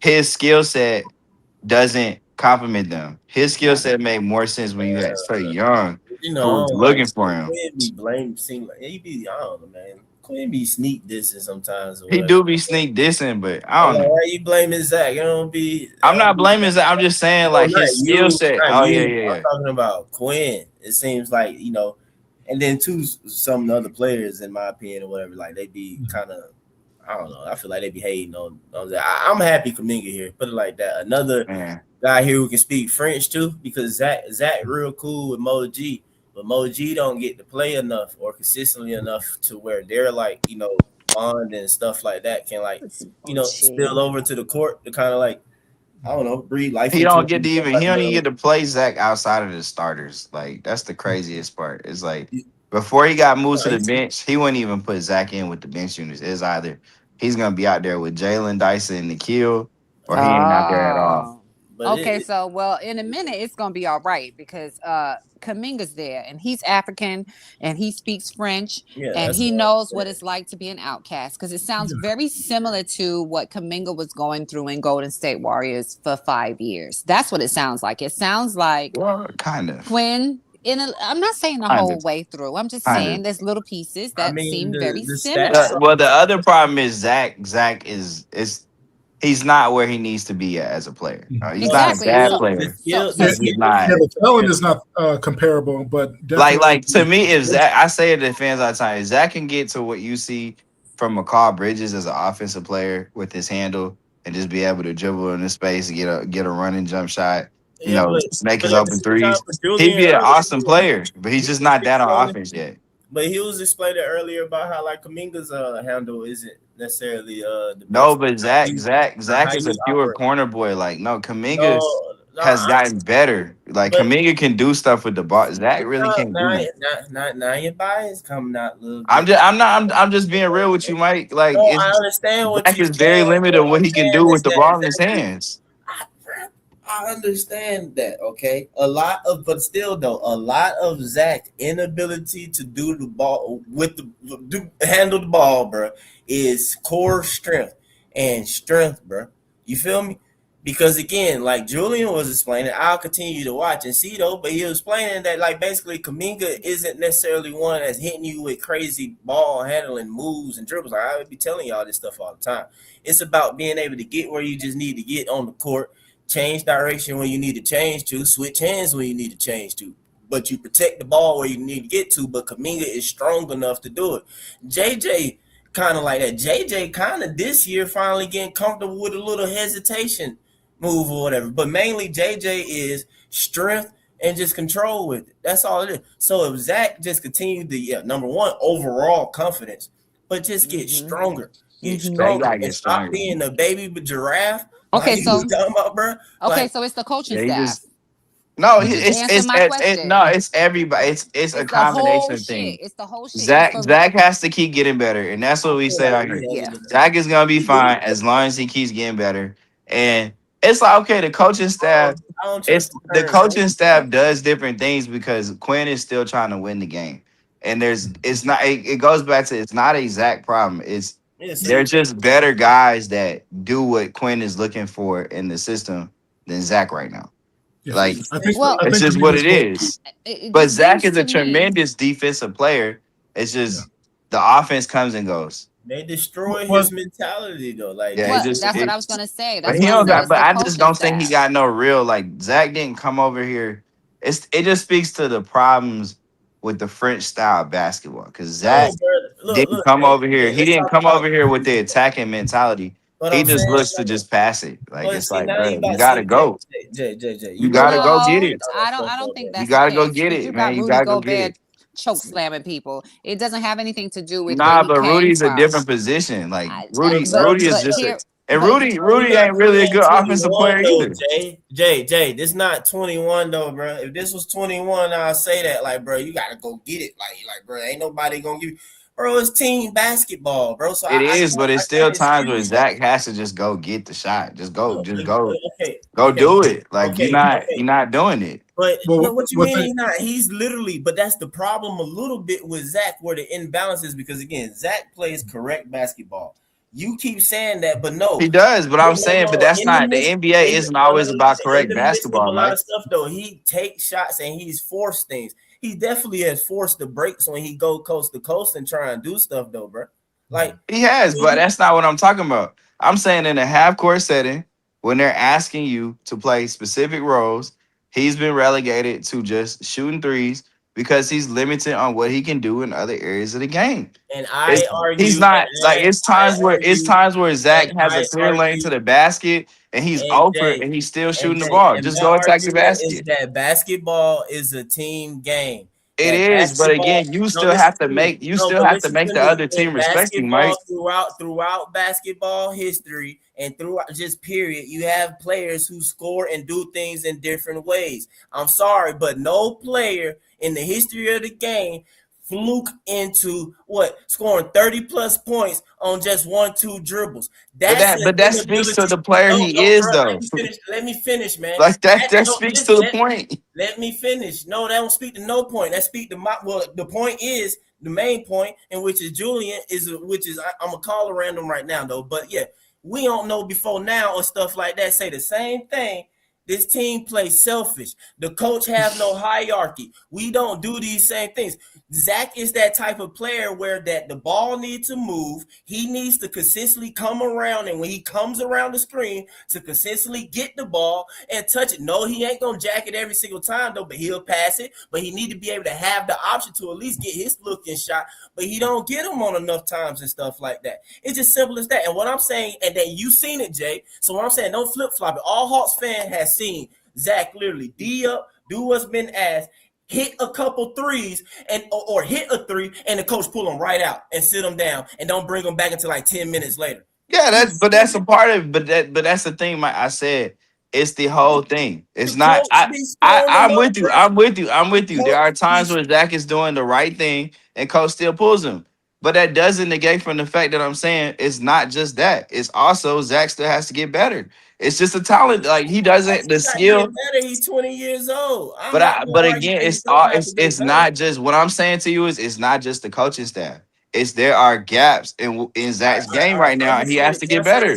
And we have better guys. The coaching staff isn't gonna wait for you to go do that. Like they're just gonna play who can already do it. Jay, I need to set this little fact right real quick, or what caveat, whatever about Zach and what are we talking about right now.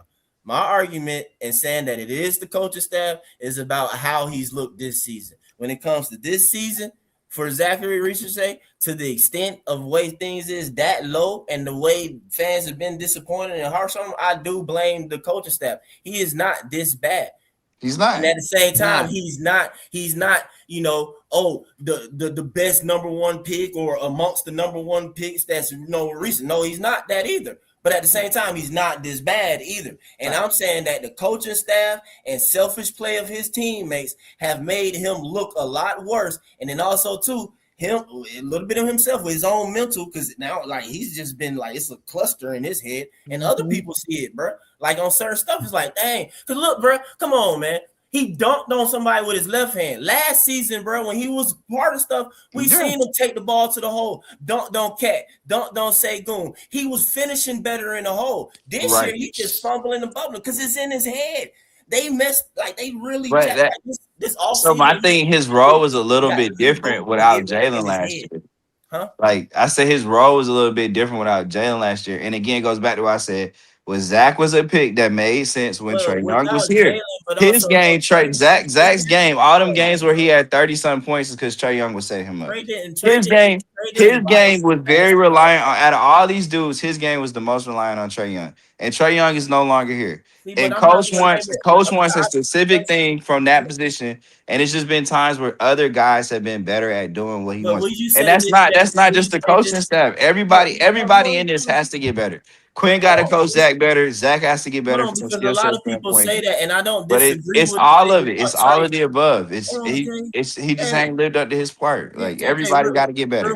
real quick. I already said like how Zach plays or whatever. Right.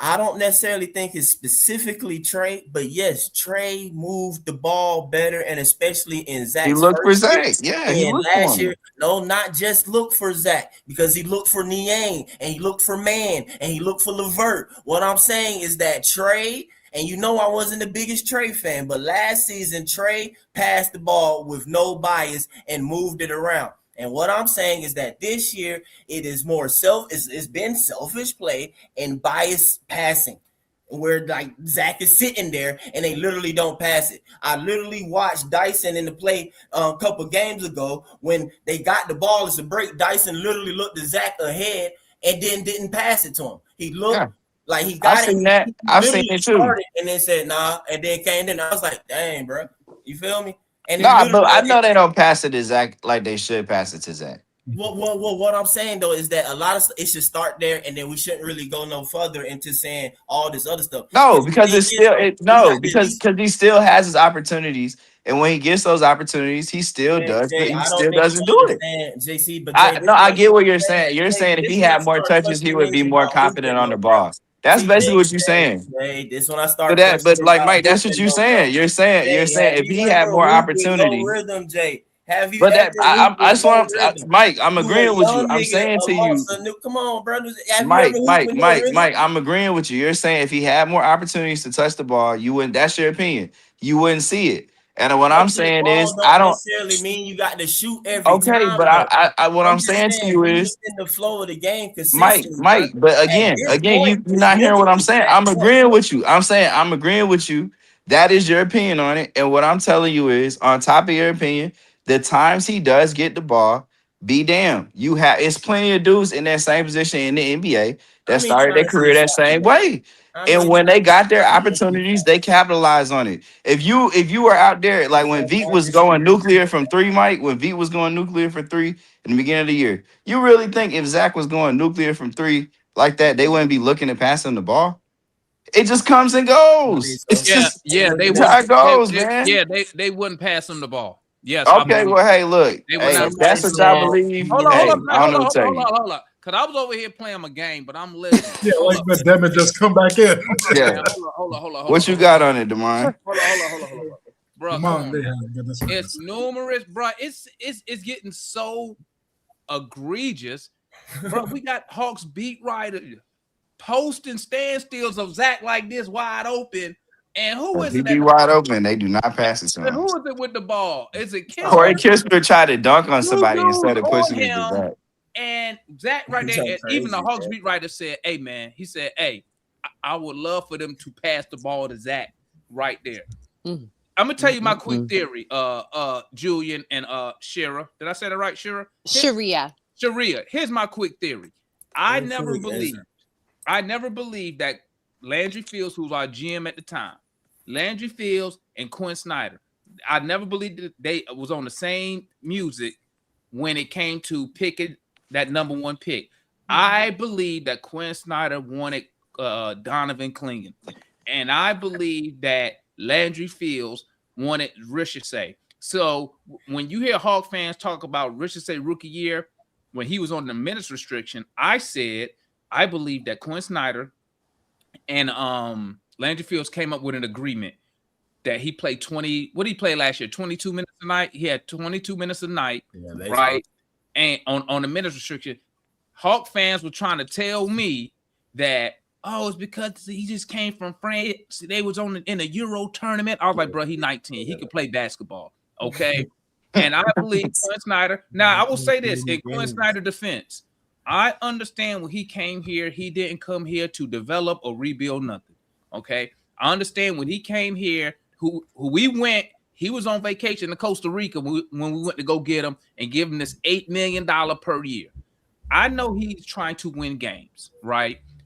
But I believe that he has neglected the development of Zachary Ricochet, and I never believed that any of the I never believed that Quinn and I'm gonna say it, and even to Trey Young, because even Trae Young slipped up and called him a role player in an interview one day. Literally said it was a Literally cast of role said players. role player. He said GMs were looking for the best role player for their team. Right. Exactly. So I believe that Zachary Richardson has not gotten a fair shake, a fair chance to develop.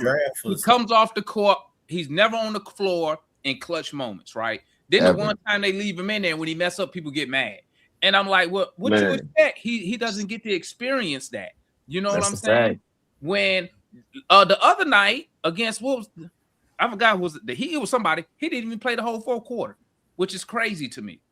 Like, how does your number one overall pick that you're developing not playing? Right? So I believe that Zachary Richardson hasn't gotten a fair shake. I believe, and I've told Mike this before. I believe that Zachary Richardson, coming from Europe, plays basketball the correct way. So when people say he don't have that dog, all they're saying is he doesn't know how to play selfish basketball. That's exactly. They want him to take the ball and do all and go for 50, right? When I try to explain to people, he wasn't brought up like us. We can go out and we'll be like, man, I'm finna get mine. F this. You gotta force the issue. Yeah. And don't win the game though. But that's what I was literally saying. I'm like, bro, don't it win shows the game. the problem with it. That guy is 45, but then win. Here's another thing that you're missing. With those European guys, they don't come over here and just do what the hell they want to do. They don't go against the coach. He's not just gonna go out there and say, I'm gonna just do my own thing. I don't care what the coach say. No, the coach told him, and then the coach gave him a role. The coach said in the press conference, play defense first, the offense will come. Whatever that means. I know we gotta defend. I know that, right? The offense will come. I don't know what that means. As a rookie, he never has plays run for him. They call him a corner. You know who called him? I invented the corner boy name for him because that's all he run down. Watch him. He's standing in the corner. He's never involved in any of the action. It's always Dyson Daniels, CJ McCullough, Jaylen Johnson. You know, Jaylen Johnson, he's going to try to force a first look going to be a Conwoo. It's clockwork. So when people bash Zachary Richardson, that's why I'll be like, bro, y'all not giving him a fair shake. Y'all see what's going on. They'll tell you, yeah, they don't pass on the ball, but still, he should be doing A, B, C, D when everybody knows that's not possible because Quinn Snyder is not going to let Zachary Richardson do what he want to do on the court because when he doing good, the coach still take him out. Yeah, that's the frustrating part when he does it right and they still take him out. So, like, I don't see how Hawks fans think you make a young player feel, man. Yeah, I don't see how. I agree with that. I agree with that. I did what you told me to do. Here's another thing, Julian. We know. I told these dudes when we first got the coach, he don't play young players. He don't do it. That's one of the reasons he bumped heads with the Utah front office. I said it in the beginning of the season. I said, Mike, if we don't see no improvement in Zach, it's going to be because of Quinn Snyder. I said it because I listen. Richard said, and I said this last night. I put it on Twitter. The same thing that Sharia said. I said it on Twitter. I said Zachary Richardson. Kaminga links up with Zach because he been there. Yeah. He know how it is when people don't want you. Yeah. Right? And that's why when I seen them link up, that's the first thing I put on Twitter. I was like, boy, look at that chemistry. I didn't even know they both spoke French. I didn't even know that part. I was you gotta assume that they from the Congo. Assume that. And just like we saw today, even though it was a turnover, Zach tried to get that ball to Kaminga. He was on that break, tried to get it to Kaminga. Yeah. You know what I'm saying? That dunk that Zach had it happened because Kaminga was running the floor with him. Yeah, because the dude's like, you know what? Let me guard this guy because the scout report say this guy probably gonna miss it anyway. Okay, I'm saying we've seen enough Zach to know we don't know what we're gonna get when he goes. Fans need to know he dunked that with his left hand. And then he went up. Like, man, that's why I was so excited. And what I said, oh, that Kaminga rubbing off on him already. Yeah, but when you see Zach take off from the dunk, did you get nervous that he was gonna slip off the rim again? I did. That's why I said. I was like, oh shit, you about to when you see that. I said when it Man, went up, I Zach said had a I don't know horrific what fall, know boy. what we gonna expect, but it's like what Mike said. What Mike said, man. Fans know the situation he in. But instead of just saying, you know what, guys, get a dude some patience. Woo, they'll say stuff, and I gotta say it, Jay.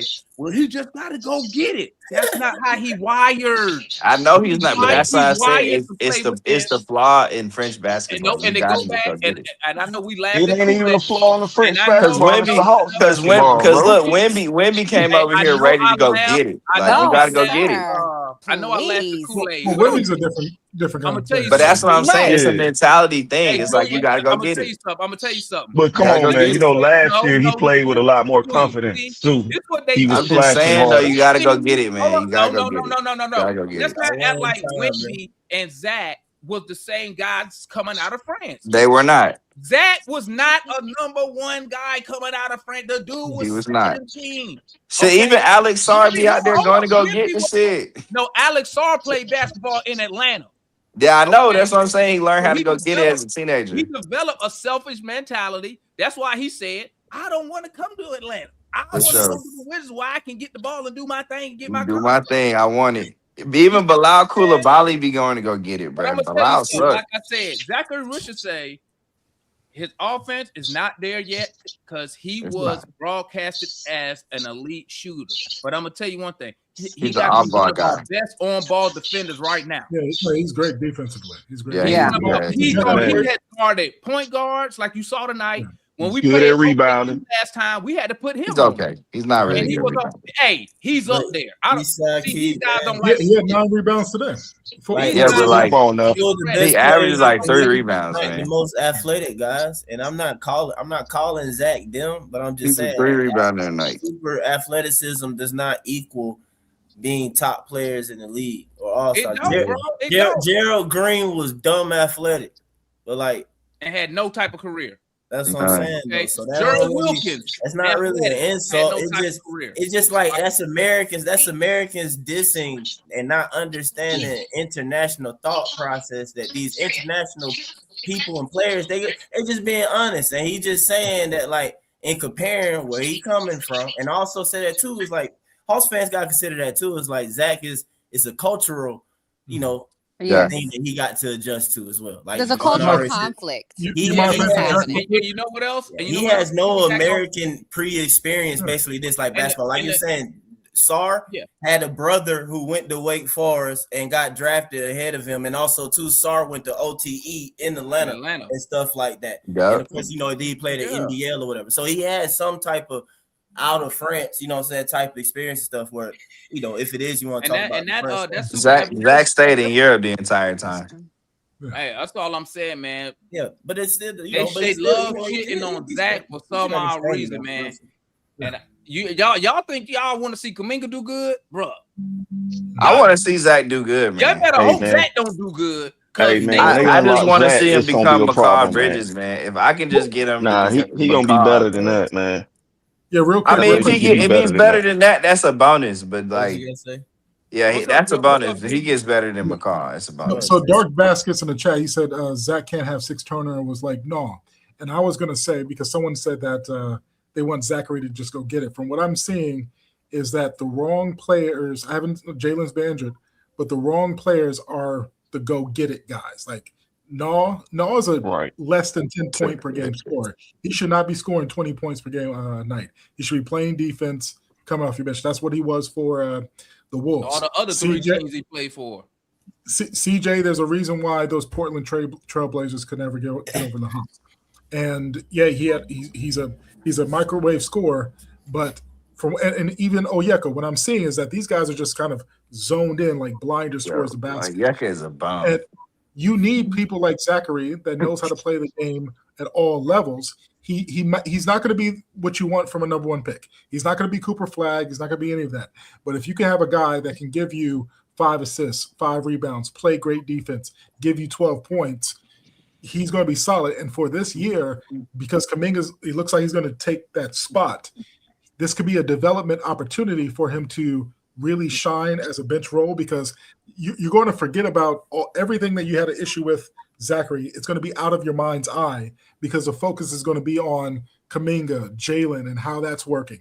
And Zachary's going to be playing free with no one talking about him. He's probably going to score better, have better defense, better passing, whatever it may be, because now it's not like, oh, you're the number one pick. Let me see what you have. Now it's just going to be, okay, we got this new young buck, Kaminga. What can he do? So he's going to be taking off a lot of pressure.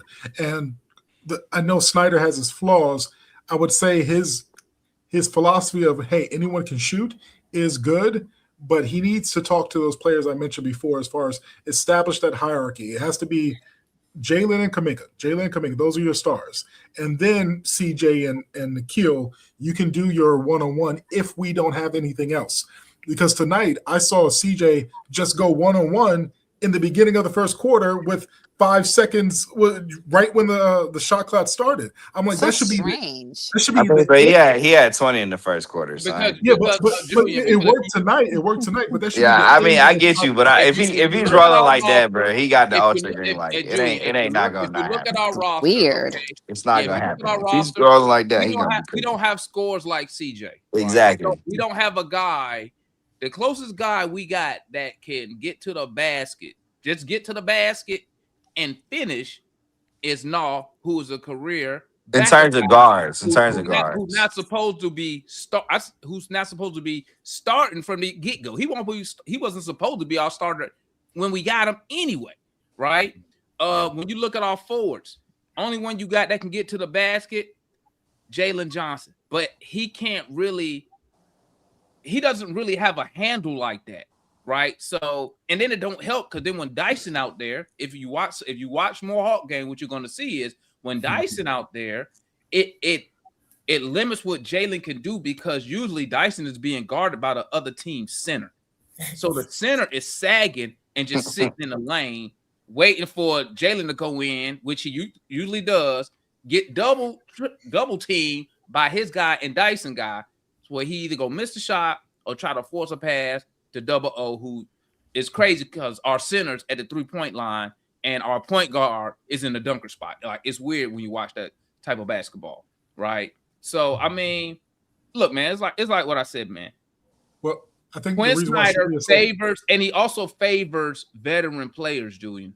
Okay, he favors veteran players. If you're a vet, you're going to play, and he's gonna let you do your thing. That's why when you said the part about the hierarchy, I was over here laughing to myself like, shit, he ain't following no Quinn Snyder.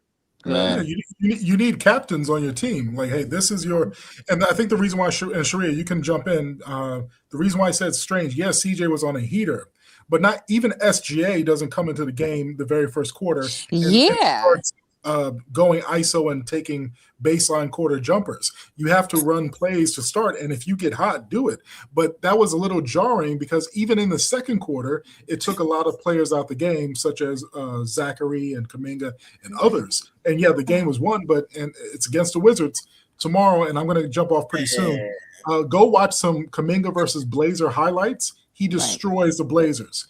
And if you play that ISO ball and just have that monster beast in the corner, you're going like the Blazers going to overwhelm you because they got some athletes as well and some good players. Exactly. Now, the Blazers. So watch Julian, I will say this. That's all coaching too. The only time you see CJ do that is when Jaylen Johnson isn't playing, because usually our primary ball handler is going to be. Fair enough. And now I will say this. And Jaylen needs to CJ. He doesn't do that. He gonna try to get people. You'll see when we play the Blazers, he's gonna try to get other people involved. He knows how to get off the ball. Yeah. He don't dominate the ball. Jaylen knows how to get off of it. You're gonna see Jaylen push. It's just like when Jaylen doesn't play, it's like Quinn doesn't believe really in anybody else to create any type of offense. Yeah, I just expected more from. It's the opposite. It's the opposite of the Trae Young effect. When Trae didn't play, Quinn actually started coaching, and then when Jaylen's not playing, Quinn be like, "What the fuck am I about to do?" I just expected more from CJ because he's 34 years old. He's a president of the Player Association, and he said some great things in a press conference. Like when Kaminga came, he's like, "Yeah, that's strange. You'll pay a player $22 million not play him." And so I only watched when the Warriors faced the Blazers. I assume that in his later age, he got more understanding that his gravity, he can set other people up. And I wasn't seeing much setup from him, so I was disappointed. In that That was aspect. very selfish ball. I was quite confused. Look, Like, But he's still never tired, been a point guard though. I'm gonna keep it real. Well, he played some point guard down there in New Orleans, but I'm gonna keep it real. But it wasn't no real. Keep it real, okay? When you look at the lineup we started tonight, okay, who he gonna pass it to? Exactly. What? Dyson can't shoot. The team has no faith in Zachary Richardson because they don't pass him the ball. It don't matter who start, they don't pass him the ball. Okay. Let me see. Kaminga only had 9 shots. That's what I'm saying. That's all I was saying. I'm just saying.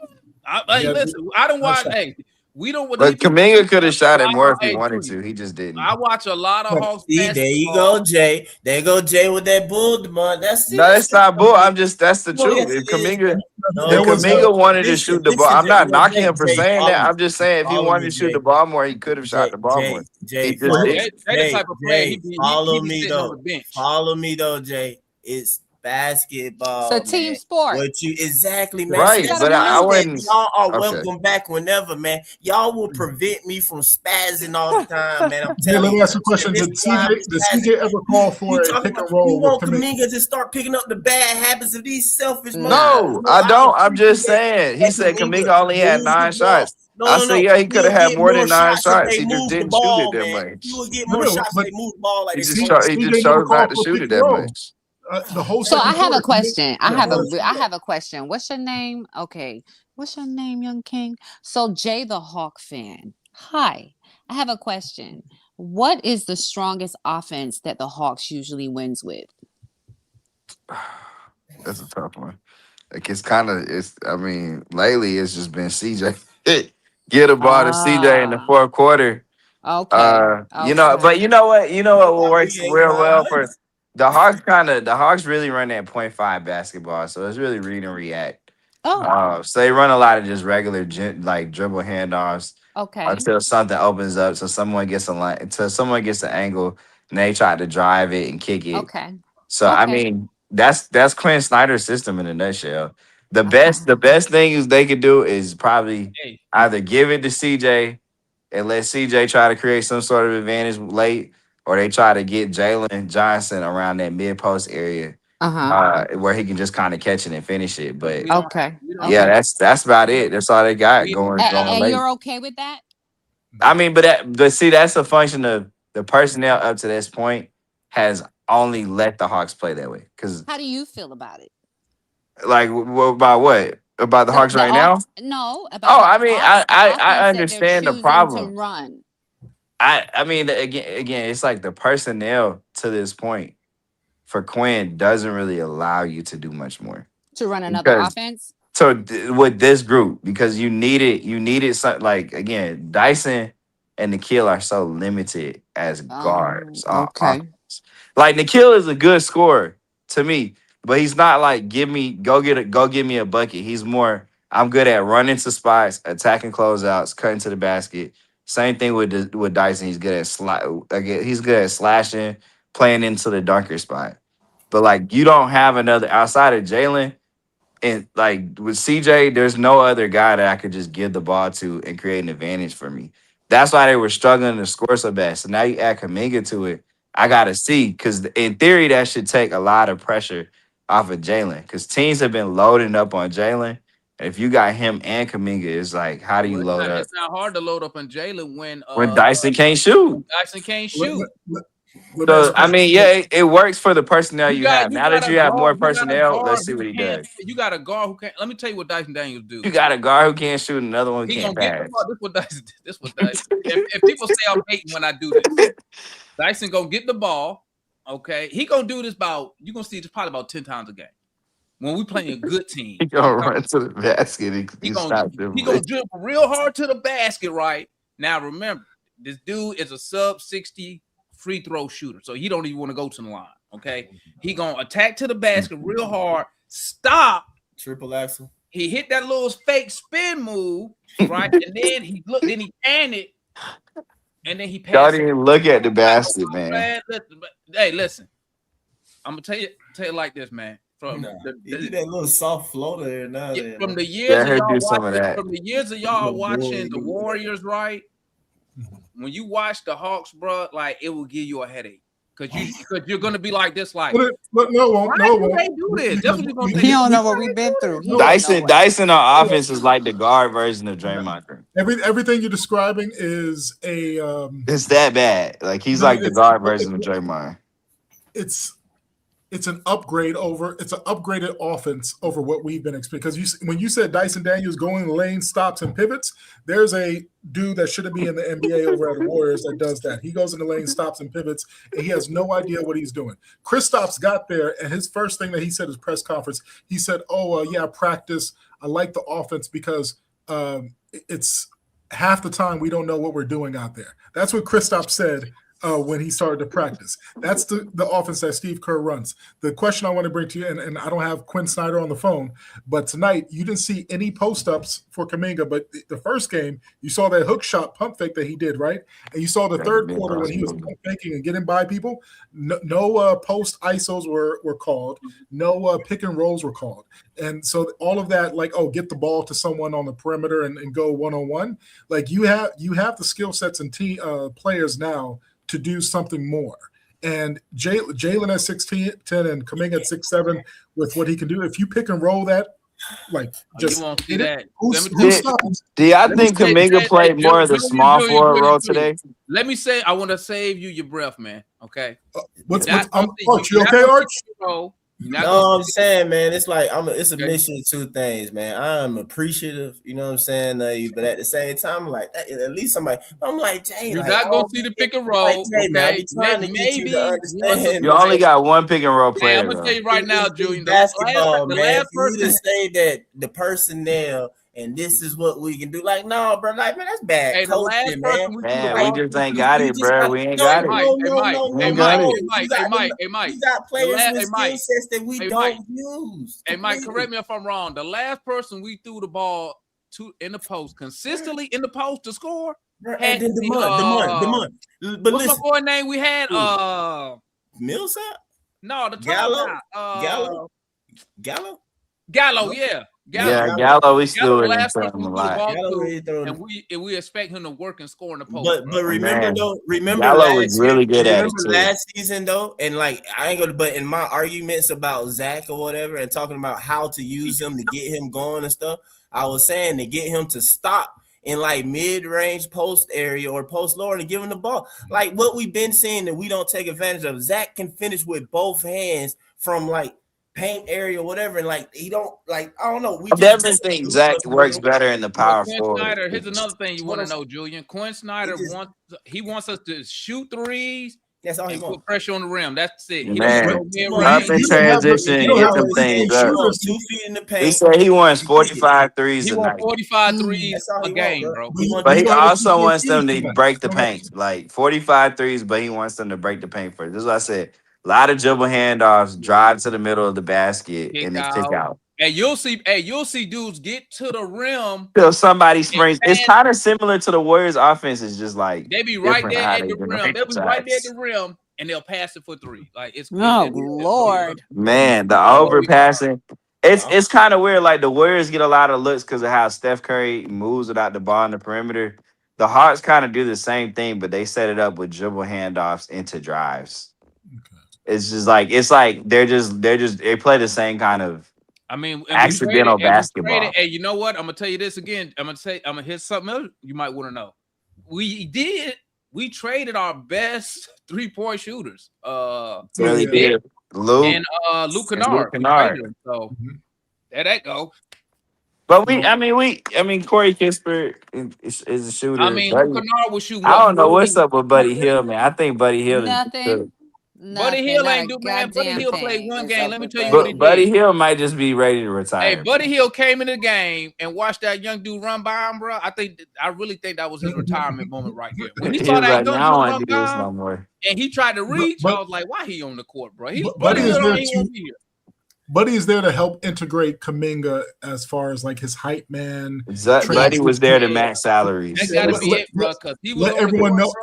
Buddy was there to match salaries. Yeah. No, but also him coming in the trade, because that narrative that was out in the league, Buddy knows the truth. Like, I don't know if you've seen some of the tweets of when they said, Kaminga's family was taking food out of the family room. Buddy had Too much Buddy food. I'm like, bro, what is that? I've never heard somebody. That's so stupid. Hey, It's like, bro, this was is that free for food. real or was that Just just a rumor? imagine that, Demond. Billionaires are crying that your family is taking too I don't much know if anyone food. here has ever worked catering.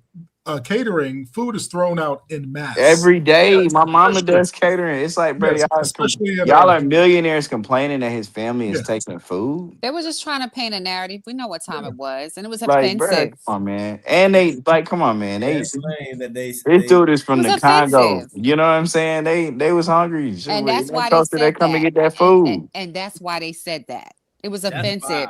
But that's just the type of shit they're on in the Yeah. Bay. You know, Yeah, you got to think about it.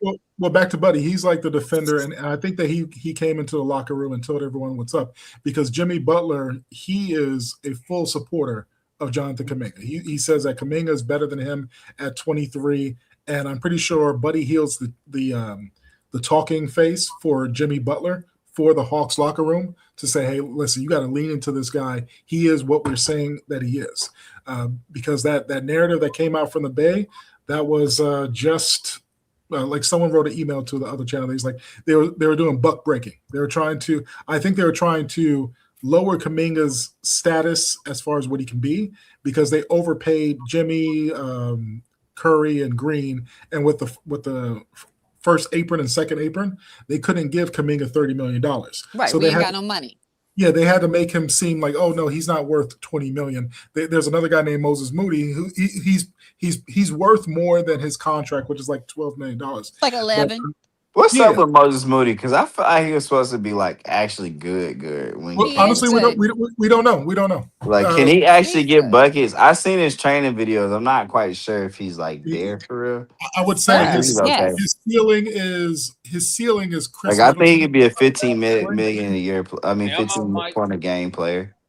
I'm out for real this I time. don't know if he's like a 20 game guy, but I feel like he's a solid 15. Like, I would say this: his jump shot is lethal, and Okay. he gets good elevation. He's not a good leaper, but some people they're strange. Like, they have good leap on their jump shot, Yeah. but then they're not a great dunker. And like just like Sharif said, we don't know right now. He's regulated to only shoot, and so we don't know if he can grab rebounds. We don't know if he can pass. He has only one role, and I think the Warriors devalued him his first 3 to 4 years.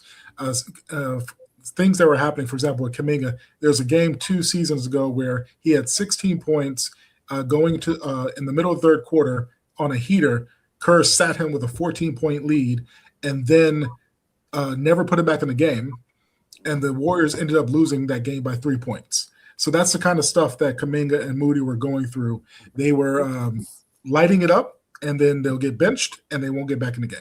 So we don't know what Moody actually is until Kerr moves on or Moody gets on a new team. He could be way better. He's good. He could be way better. Way better. But just like you guys have the grievances with what's happening with Zach, well, some of you, what's happening with Zach is the exact same thing that happened to Kaminga, is the exact same thing that happened to Moses Moody, is the exact same thing that's happening to Will Richards. And if Quentin Post don't get his upper body strength up, it's going to be happening to his ass too. It's the same thing.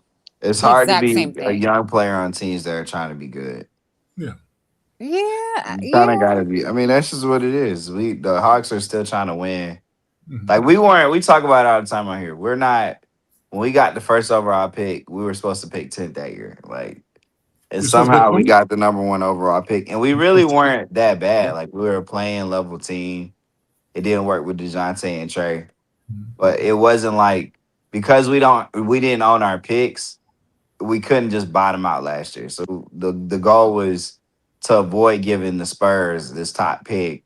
So we tried to win as many games as we could. Mm-hmm. So it just even though we weren't like Kaminga, Moody, Wiseman, they were coming into teams that were trying to compete for a championship. Just the Hawks aren't trying to be like terrible. Like the Bulls this year decided we're gonna be terrible. We're not even gonna have no center on the roster. We're just gonna give up. We're like the Wizards bottoming out. The Hawks we ain't did it. We're trying to still be good. but develop guys, and it's kind of hard to do both. But y'all are a young team, so it's kind of like you say it's hard for young players to be good, like to be But good this on a is team that's the trying to fourth win. iteration of this team. Because when we came in, like it was KP, like the top 3 guys coming into the year was supposed to be was Trey, KP, and Jaylen. And you had your young guys, but you brought in Nah, who was a veteran guy. Like you weren't this iteration of the Hawks came after they decided when Trey got hurt and they seen how the young Deuce was playing without him.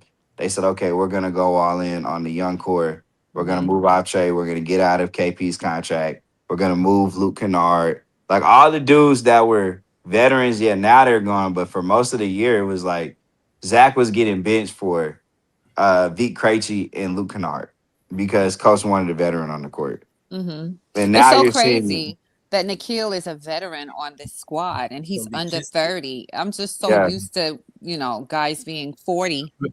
But Sharia, you see the difference. Their front office took away the coach's toys. He surely did.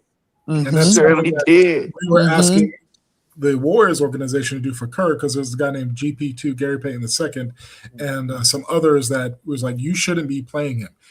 And if you feel bad because GP2 is a great locker room guy, right? And I always said he should play the Udonis Haslem role late in his career. You don't need to play.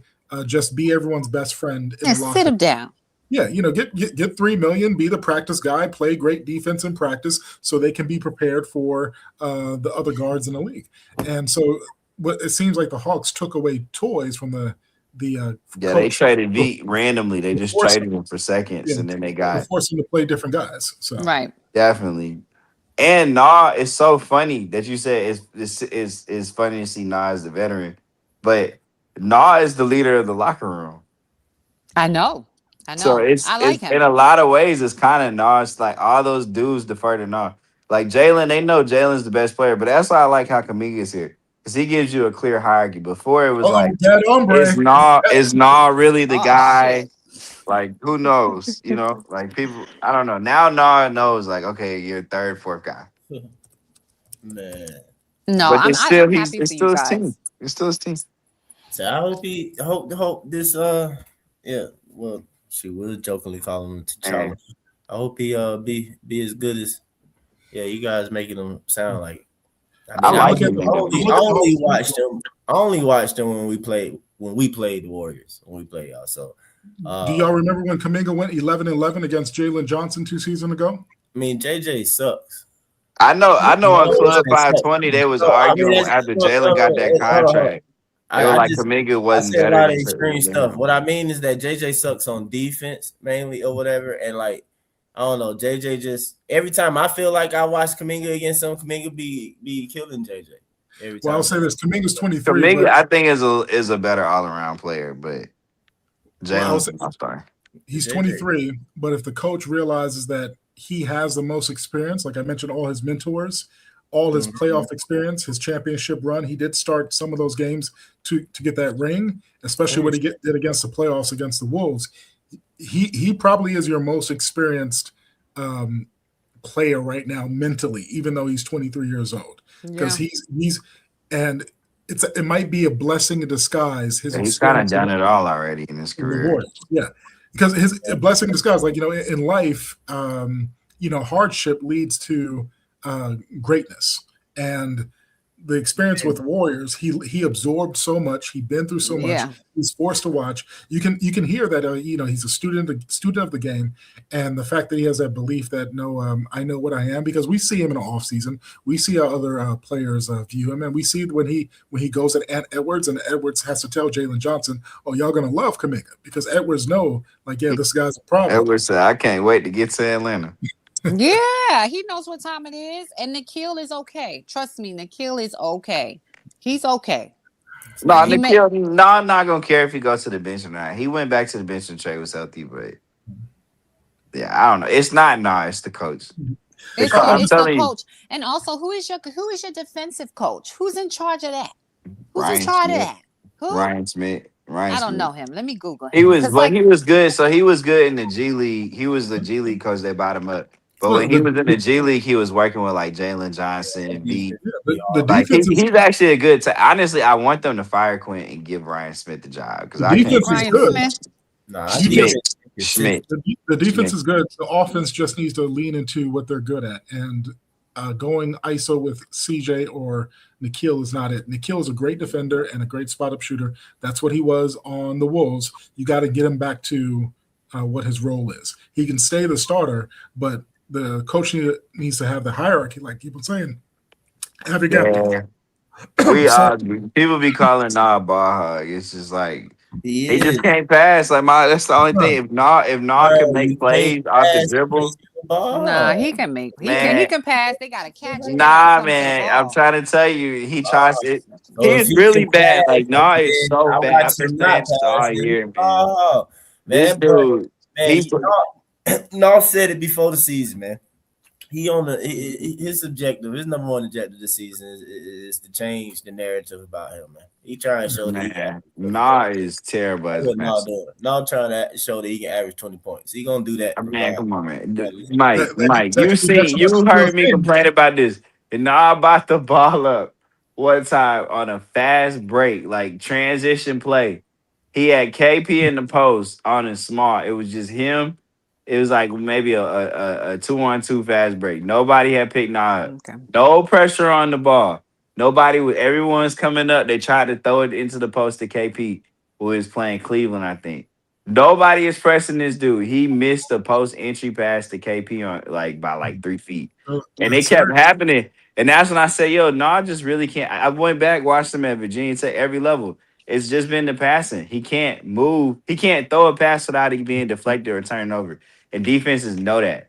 So they run the ball. So if it's not like a simple pass, a simple swing, like if he puts that ball on the ground, they just start running at him immediately. And it's Someone just got to tell him you're not your cousin. it's just a turnover. It's like, bro, oh my goodness.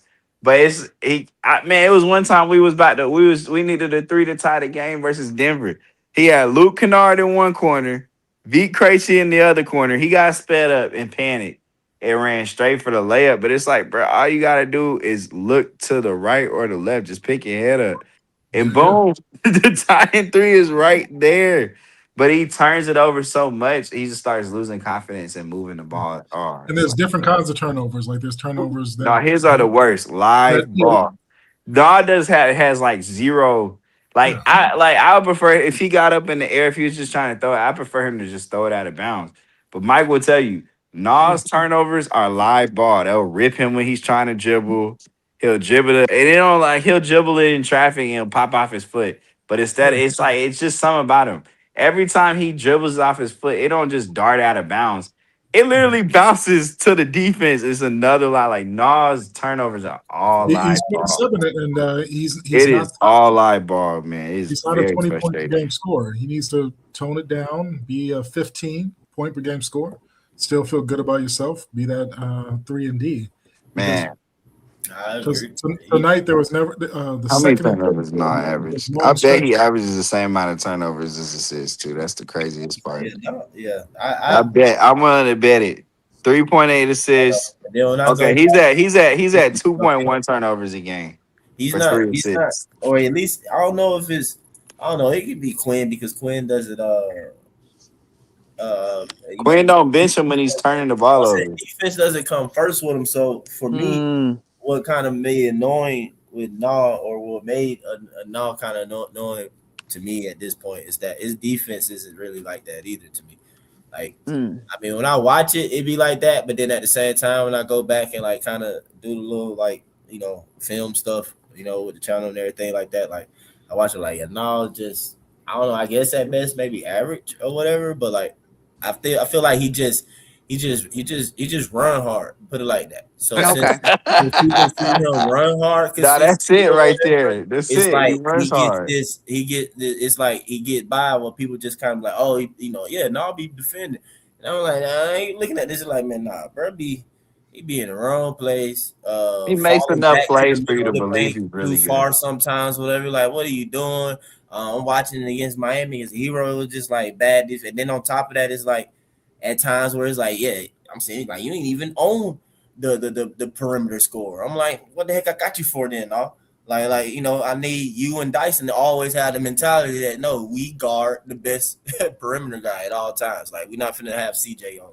We're not finna have Kispert out here guarding Hero. Like, nah, bro, get off on. So it's just stuff like that, man. You know what I'm saying? I feel like, nah, you trying to be a scorer, like bro talking about. He's trying to score 20. Because other than that, no, I need you to defend, you know, first and foremost and at all times, in my opinion. And then just knock down your shots when they swing the ball. But like, you see, no, a main culprit of that, like not swinging the ball. Like when Jay talking about, oh, just make the swing. Like, bro, he don't even make the simple swing pass, bro. And that's what I'm saying. You don't see it enough with the Hawks. I feel like sometimes where, oh, somebody get the ball and then it's the extra one more swing or whatever. I mean, I'm a little biased because a lot of times that extra one more swing would be Zach, but yeah, bro, they don't do it, man.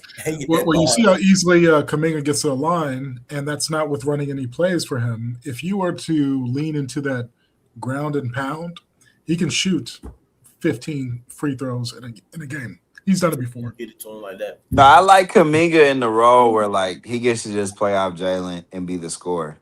Quinn's stubborn in a way to where he gonna stick to his system. Quinn makes people. But this system is really good for Kaminga. Well, if Quinn wants to keep his job, but hey, I'm out. I'll see you guys. I'm out too. I'm leaving too because I gotta work in the morning. But this has been nice. I'll be back if y'all have me back. I'll be back. Yo. Next, every game is definitely a post game. We do it and then we jump up sometimes in between. But like, subscribe, hit the. Everybody, you get the alert. Yeah, I think the rest of the season is going to be exciting, and I'm going to give some optimism. Yeah, I see an 11-game winning streak coming. So, man, or at least, hey, from your lips to the basketball guy's ears. I think the only real loss is the Rockets at Rockets, but that's just if the team gets it's the Hogs, man. It's the Hogs. And say do that pick and roll with Jaylen Johnson, tone down CJ and and play defense and get the ball rolling. We just got to win at home. Hawks we ain't won at home. If we won at home all season, I know we about to get out of here though, but if we won at home all season and did what we done this season on the road, we'll be already in like playoffs. We'll be top 6. All right. So we'll be top 4. Hawks Cavs Eastern Conference Finals. Put that into existence. All right. Hawks Cavs Eastern Conference Finals. All right. Have a good evening, gentlemen. Have a good one. Easy. Y'all have a good one. All right, man. We out, Hawks. Y'all know, I think we'll Blazers next or whatever. But anyway, it is what it is. I'll catch y'all next time. Y'all stay up.